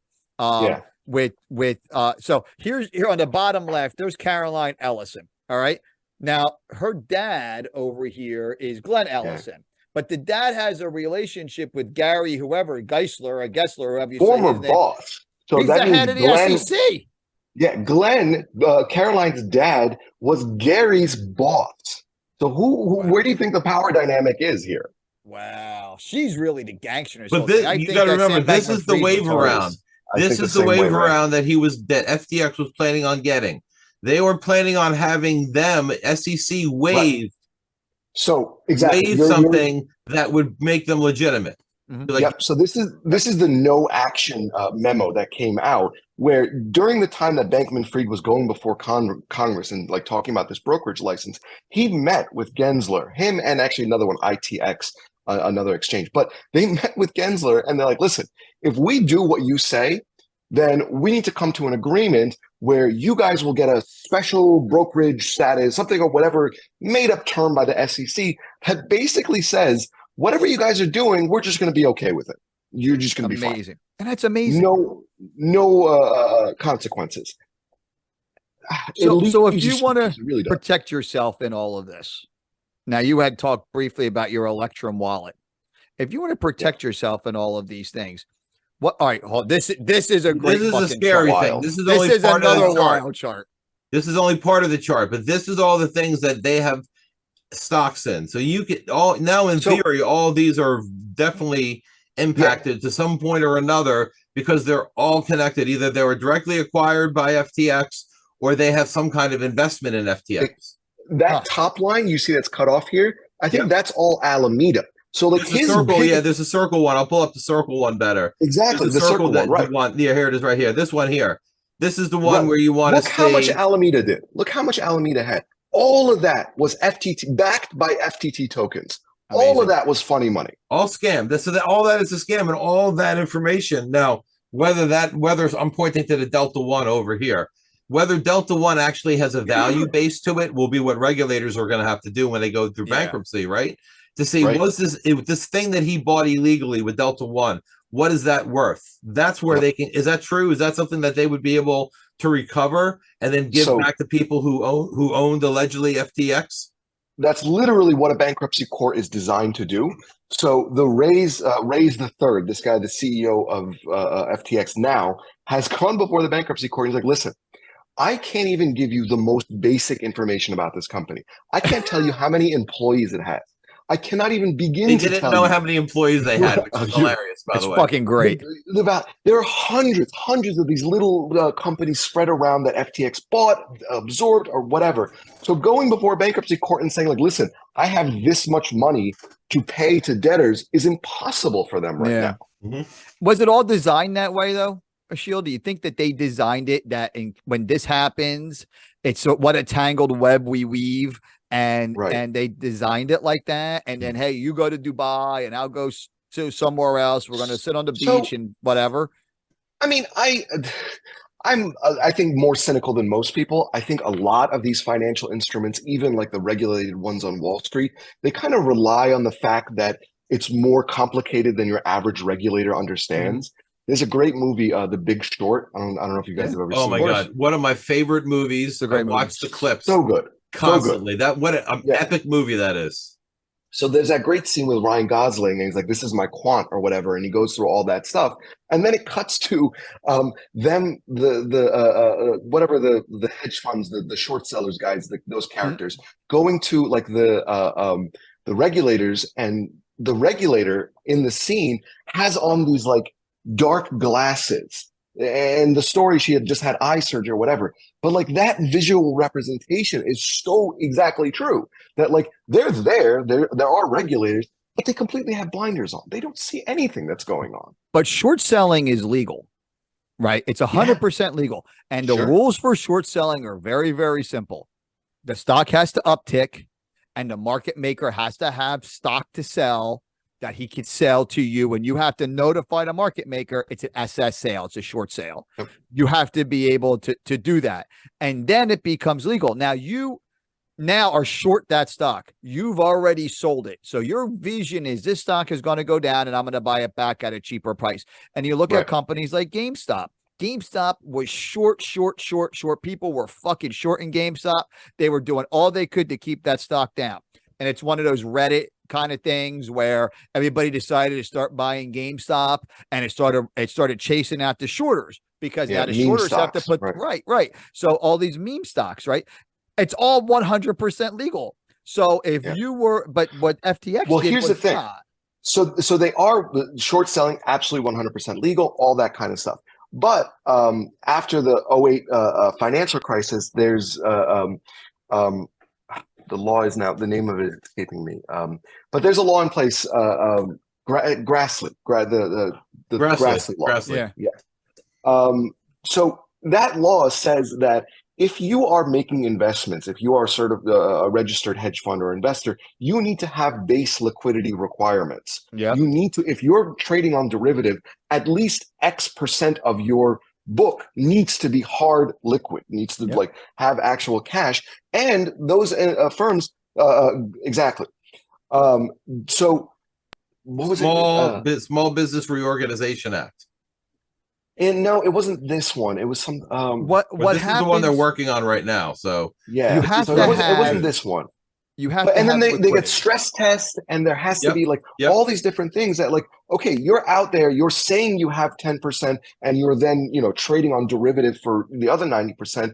Well, SEC can come knock on your door and be like, okay, open your books, stress test. I want to see that liquidity right now. None of that exists for crypto. No. What's the best way? We've talked about all the bad guys. What's the best way to protect yourself like you talked Yeah. about your Electrum wallet. Right. What's you can't protect yourself from market fluctuation, whether Right. it's in your Electrum wallet or it's in your Coinbase wallet or wherever it is. You can't protect yourself from that. Here's stress testing under prior capital frameworks. This is through the Federal Dodd-Frank. Reserve. This is the Federal Dodd-Frank Reserve. was the name of the bill that I was looking for. Yep. Yeah.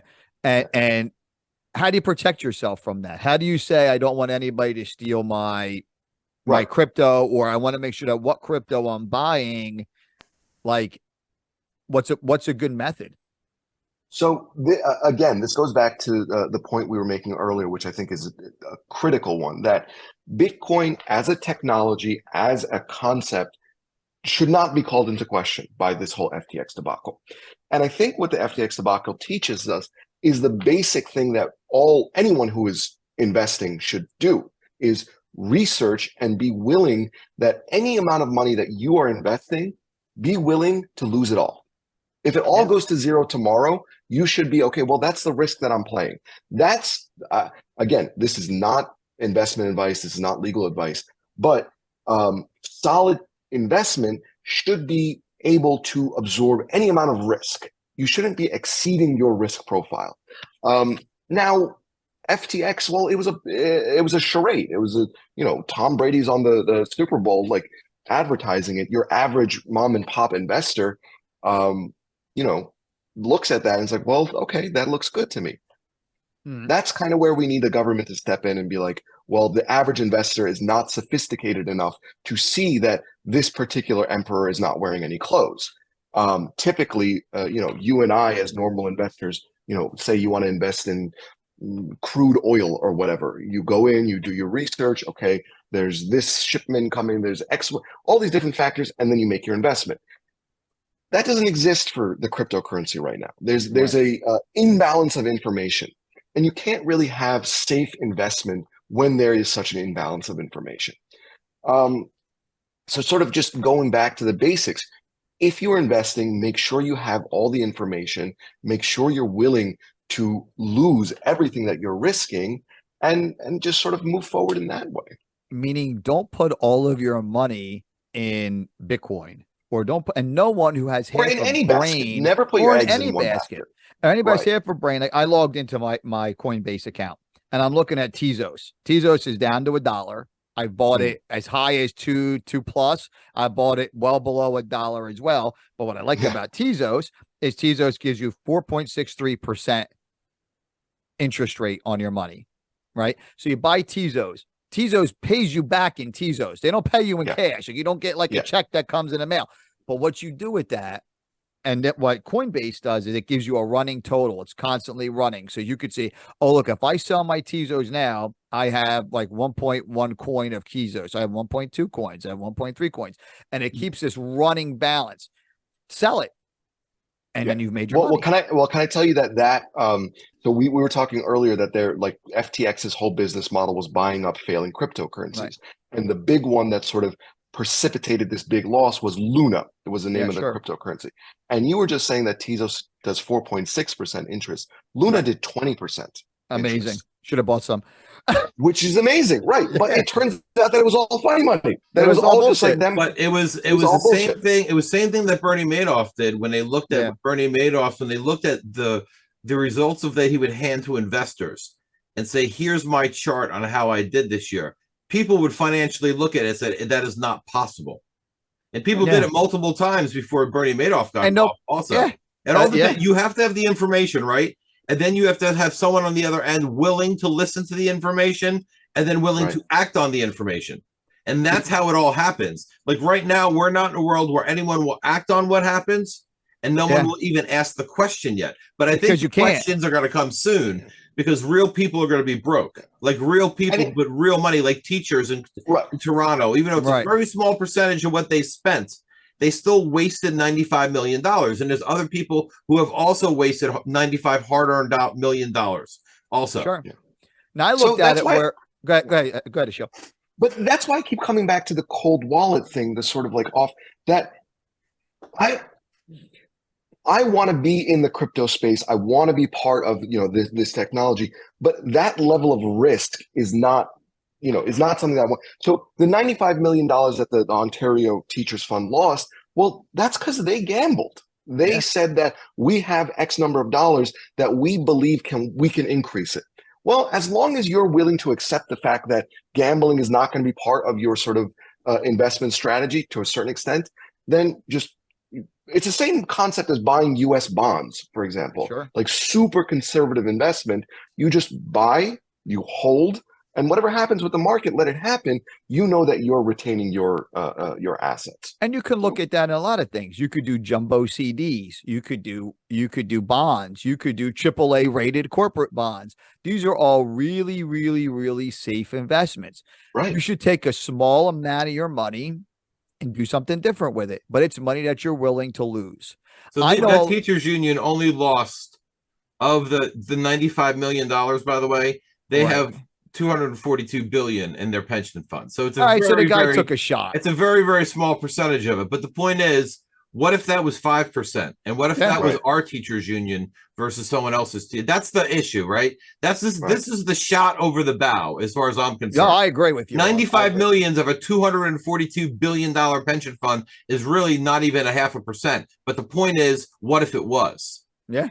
It's people's hard-earned money, and they're out there gambling it. It's just. Well, I've worked with a lot of real estate investors, and I've often questioned the whole, if you're, what's it called? Like not a certified investor, you have your brokerage license. No. When you have a certain amount of money, like you're, what the fuck? We were just talking about this earlier. You have a net worth over 200,000. You make $100,000 a year. You're like an experienced investor. Like you can buy a higher risk item.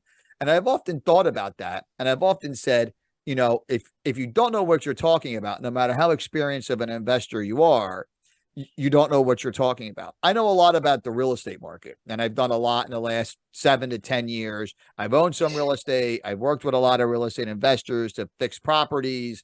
I work with a big mutual fund right now. You could be an accredited investor. I'm sorry, that's the word I was looking for. So you could be an accredited investor, and you may not know anything at all about Bitcoin, might not know anything at all about real estate, but the advantage of something like real estate, it's a significantly more conservative play.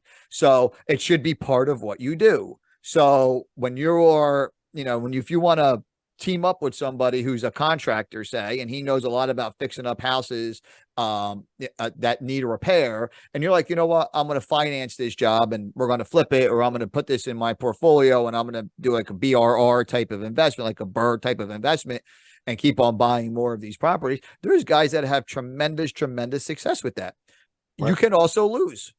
The market can turn on you, just like the real estate market, but you have an asset at that point. So like if I said I have equity, I go get a HELOC loan on my house, and I'm going to go buy a property in Trenton, and I'm going to buy it. I'm going to fix it up. I'm going to rent it. I'm going to make sure its valuation is more, its ARV is more than what I paid, right? Because I've done all these repairs to it. I'm going to borrow money out of it. I'm going to pay back my initial loan, and I'm going to go buy another property. That's called this BRRRR style of investing. You're left brick and mortar investment. It's brick and mortar investment. You're left with an asset. When you invest in a cryptocurrency, there really isn't any asset. Right. And as long as you understand that as an investor, like you're okay. You just have to understand it. That's what you have to do.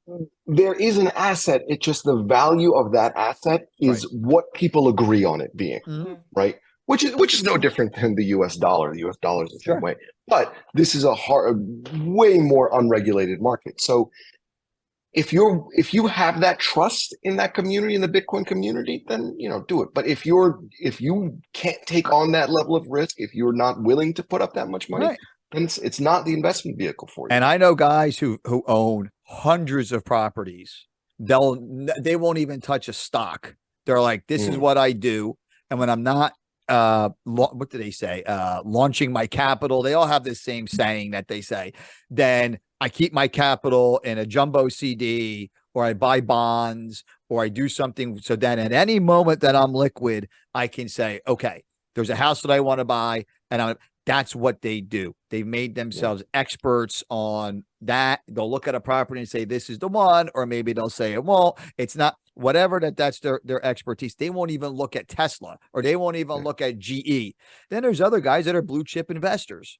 That's what they do. They'll buy, and I was doing this for a while too. I would buy like, 1,000 shares of some better quality stock, right? And then I'd do covered calls on it.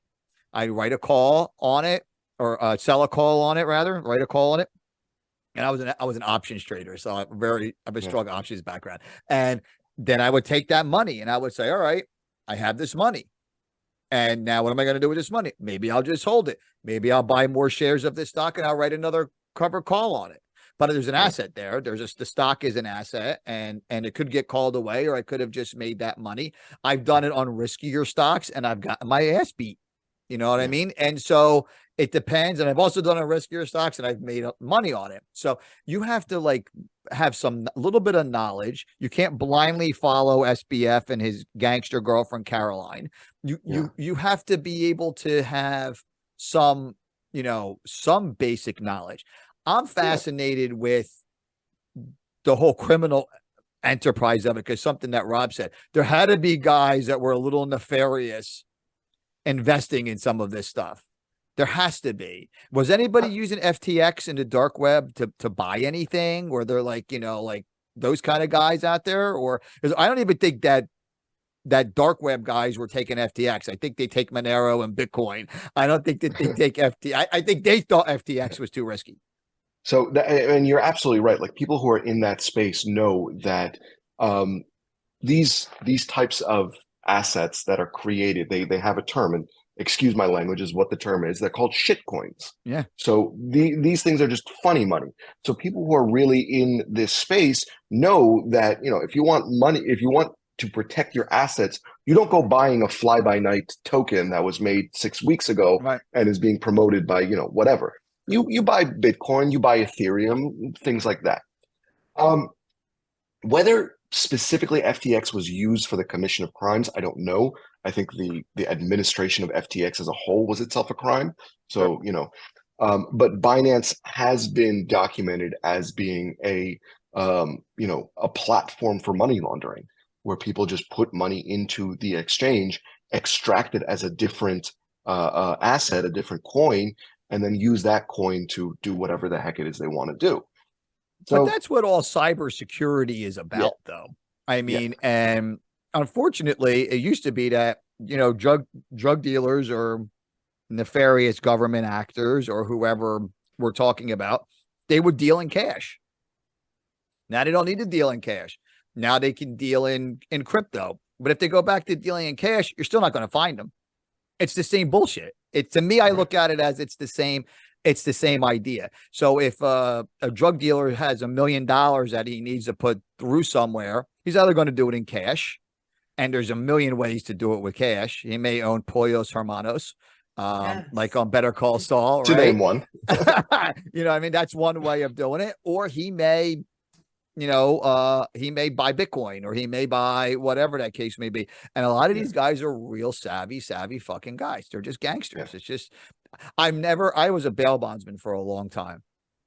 And every once in a while you meet guys in that field. Majority of people you bail out are knuckleheads. Vast majority, right? We used to call them chicken wing gangsters, just guys that make just enough money to whatever, buy dinner every night and whatever.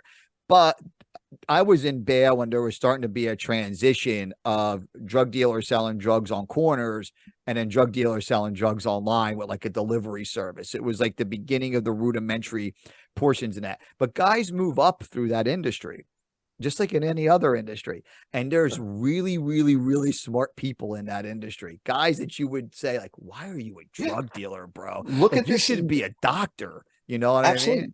This SBF guy, he created FTX with the backdoor in place. Like, that was one of the first things he did, was to create that little backdoor for himself. That when again, it comes back to like this cynical mindset I have about this whole thing, that he must have known that all of this was bullshit. He must have known. Caroline and he set knew. up this. Caroline absolutely knew with that, with MIT degree that she's only using elementary mathematics. She knew exactly what was going on. But she absolutely knew that when a company is made up and she's the president, she's the CEO of a company that just got $12 billion illegally from another company, that's not legal. And you would have to tell people that. You'd have to tell FTS investors, by the way, we took $12 billion and bought Alameda Research. Yeah, you have to hide it somewhere. They didn't even care about hiding it. They made her the space of it, and then she went on these ridiculous interviews where she would like leak this information that would hurt the company. Like it's just unbelievably bad homework being done by them as well. Not only are they criminals, they didn't have any problem flaunting or saying things in interviews that are super red flags. I always think one interview in the Vox interview, they said a couple ones that were like red flags. Like someone would look at that and say, okay, we got to look into this. This is something going on. Yeah. So Ray, when we were talking about this earlier, like last week or whatever, I said that I get the feeling that this is like sort of the first domino to fall. Right. And the reason I said that is because these cryptocurrencies these crypto exchanges have become so interconnected now. There's a whole, it's called DeFi, decentralized finance, where financial instruments are created backed by cryptocurrency. So what FTX was doing is by no means unusual in this field. There are so many, if you just Google DeFi right now, you'll see so many different companies.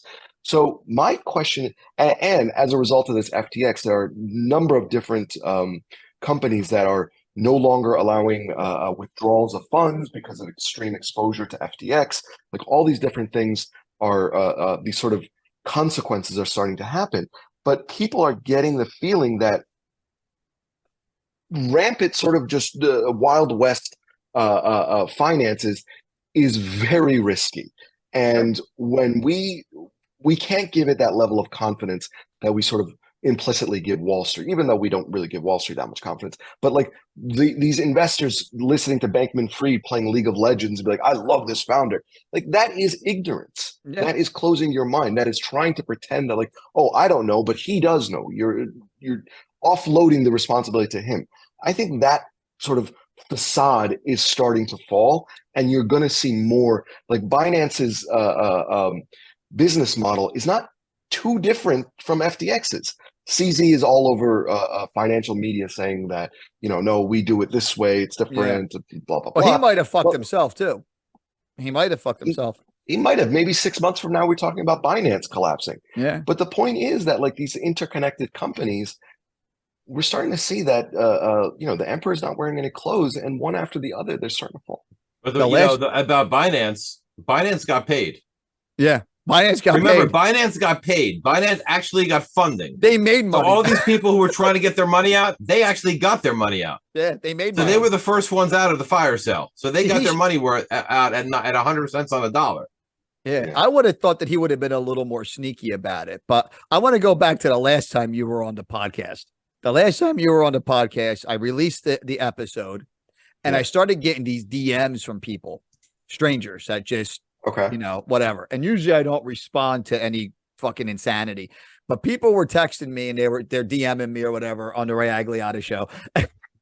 This one guy says, your guest is fake, the dark web is fake, and we live in the Matrix. My response to that was, thank you for listening to the show. Because I was just trying to get listeners. I was like, dude, share with your friends, I guess. I don't know what to say. But all of that is real. And I can neither confirm nor deny that I'm fake. Right. Or you live in the Matrix. Or that I live in the Matrix. Just right. But what it brings me back. That's reassuring to hear, actually. Yeah, right. But what it brings me back to is going to the dark web for a second, is that all of this is real. And I don't think that anybody truly, if you don't deal in it every day, like I know a few people that are experienced on the dark web. You know what I mean? But the dark web kind of regulates itself a little bit too, but it's also real. All of those exchanges on the dark web, that's real. Those are real people doing real things on a real platform.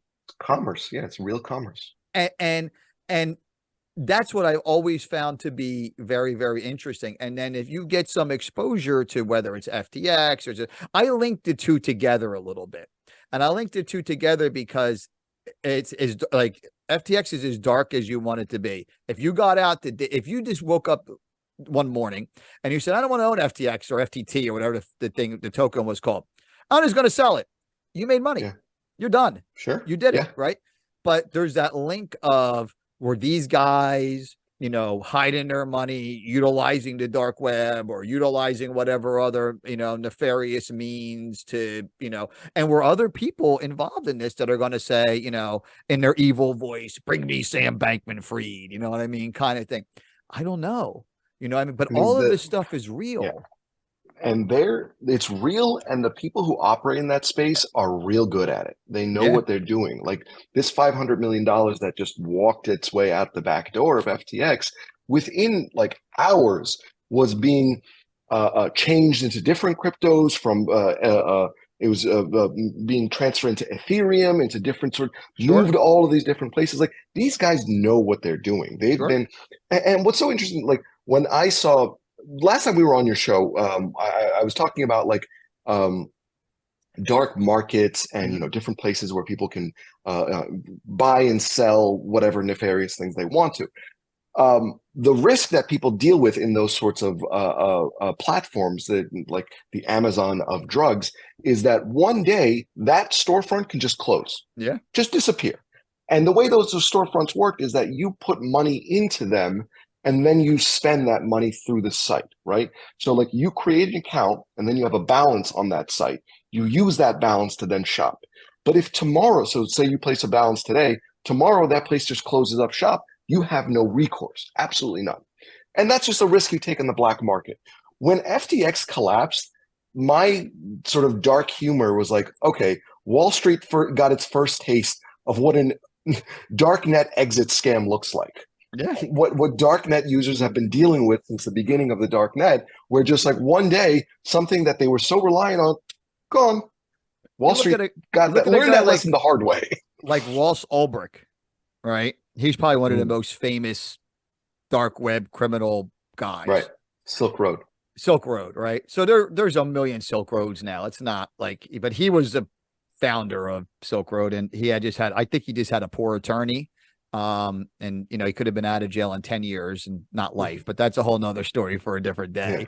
But guys like if you had money in Silk Road the day they shut it down, you're ass out. But you understand when you're buying, like if you could buy what you wanted to buy on eBay, you wouldn't be on Silk Road.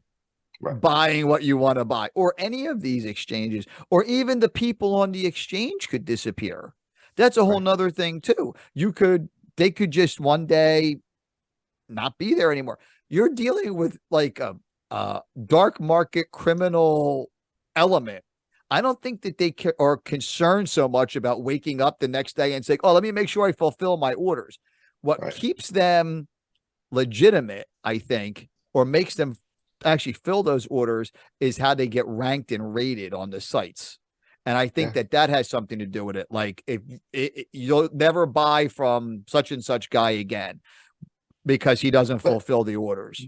But I keep pounding this point that like that criminal, behavior existed before cryptocurrency, right? Like drug dealers just being unreliable, commerce partners have always been the case. So all of this is just fraud doing what fraud always does. The fundamental technology behind Bitcoin should not be called into question just because people use it to facilitate fraud. Now, there could be legitimate arguments made that a decentralized currency makes it easier for people to commit fraud and harder to trace. That's certainly true.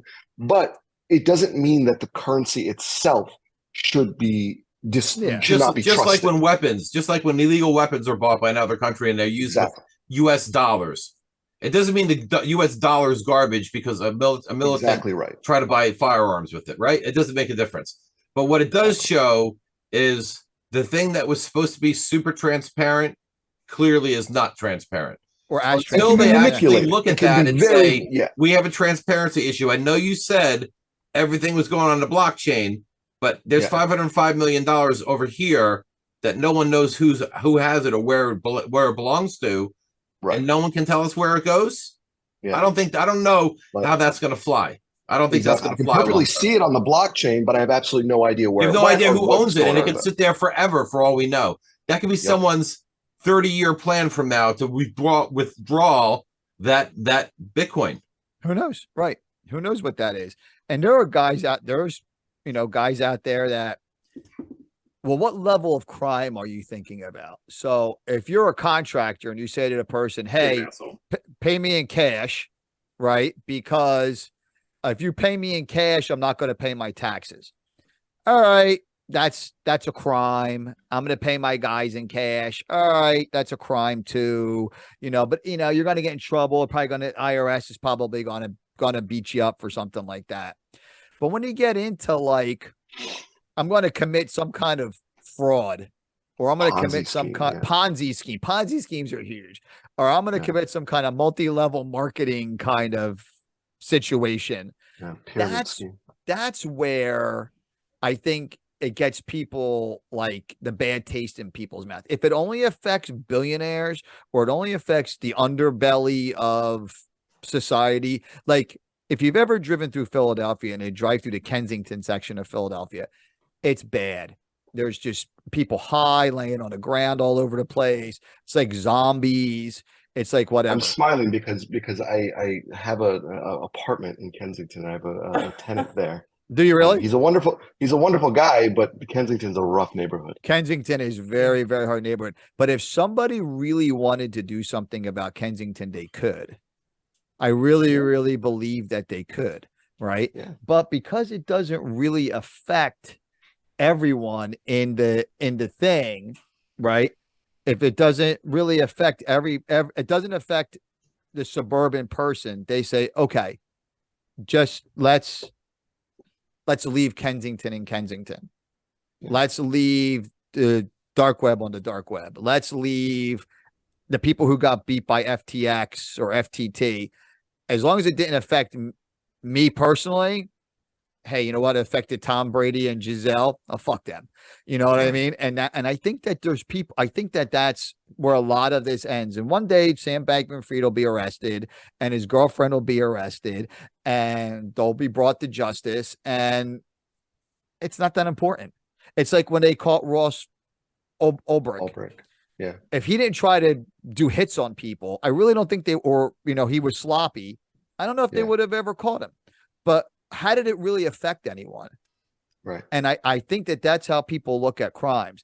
If somebody breaks into your house and that now you're pro alarms and you're against break-ins, but because it affected you personally, you know what I mean? Or if it affected your friend or it affected your neighbor personally. But some of these bigger kind of events, I don't know. No, I totally get what you're saying. I think that is like once it hits close to home, it hits your pocketbook, it sort of changes it and you're sort of more invested. But at the same time, I think we do need to keep an eye out for these sorts of large scale things, trends, whatever you want to call them, that maybe at this moment are not affecting our pocketbooks, but ultimately will. Like, for example, Kensington.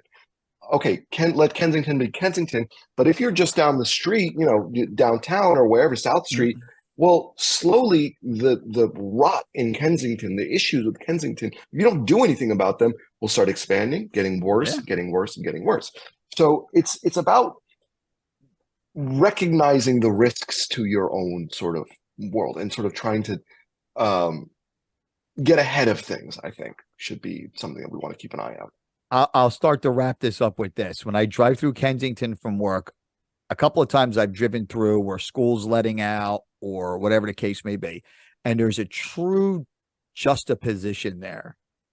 There's a juxtaposition of families picking their kids up from school, not letting those kids walk through that really terrible section where that blue bridge is in Kensington, and drug dealers sleeping on the streets. There was one lady I saw, she was literally getting changed on the street, just naked. high as fuck, fucked up, whatever the case may be. And then there's that juxtaposition there, a juxtaposition of that. You're going to see that, I think, with Bitcoin and legitimate cryptocurrencies versus the FTX. There's a juxtaposition there of FTX and FTT is a Ponzi scheme controlled by Sam Bankman-Fried and his girlfriend, mainly her, I believe. And then you're going to see legitimate, quote unquote, legitimate Bitcoin, Ethereum, where you may suffer a market loss, but it's because it's a market loss. There's no one defrauding you with Ethereum. There's no one defrauding you that I'm aware of with Bitcoin. And I think that's the difference between the two. Absolutely. And I think that there is opportunities still for people to, I don't want to use the term make money because that kind of sounds sort of like, oh, you just want to make money. But I think there are opportunities still that, you can make smart investments. You can, use your money in more efficient ways. Having, $1,000 sitting in a bank account, getting 1% interest year over year is just fundamentally less efficient than if you took that $1,000 and you invested it in some sort of other vehicle that would give you, that would have other benefits. So there's nothing against investment. There's nothing against even using Bitcoin as an investment, but taking on unprecedented and unjustifiable risk is not great. And it creates that juxtaposition that you were talking about, where like you have this seedy sort of free-for-all world fueled by cryptocurrency, and then you have this group of people here just like, well, I'm just trying to live my life. I'm just trying to like feed my family. I want some peace of mind. I don't, want to be poor all the time. I want to have a little bit more money, but I also don't want to be part of this like circus that is going on over there, that I could be a billionaire one day and then, a homeless person the next day. So it's finding that middle balance that we need to find, I think. So if people want to follow you, do you want people to follow you? Sure, why not? I have a Twitter account on Elon's Hellscape Twitter. There you go. So people want to follow you. How do they find you? Yeah, it's at AAA and then my last name 01. So A Alipour 01. And on all social medias, that's where you can find me. Thank you so much for coming on the podcast, because it is a complicated item. It's not something that's everybody can understand, but I think we explained it well today, and we explained the roles of each player. And I think that what a common person could easily understand what SBF and others have done. Exactly. And that's what I really appreciate you, Ray. And I love coming on your show for exactly that reason, because it's taking these sorts of ideas and saying that, like, listen, they are weird, they are steedy, they are kind of far away, but they do have impact close to home. So I think that's important for people to know. I'm a blue collar guy, and I want other blue collar people to not make stupid mistakes. And if we can, educate people a little bit, I think that this is what it's all about. So super thank you for being on the show, brother. I appreciate it. Thank you guys. Really appreciate it. It was a lot of fun.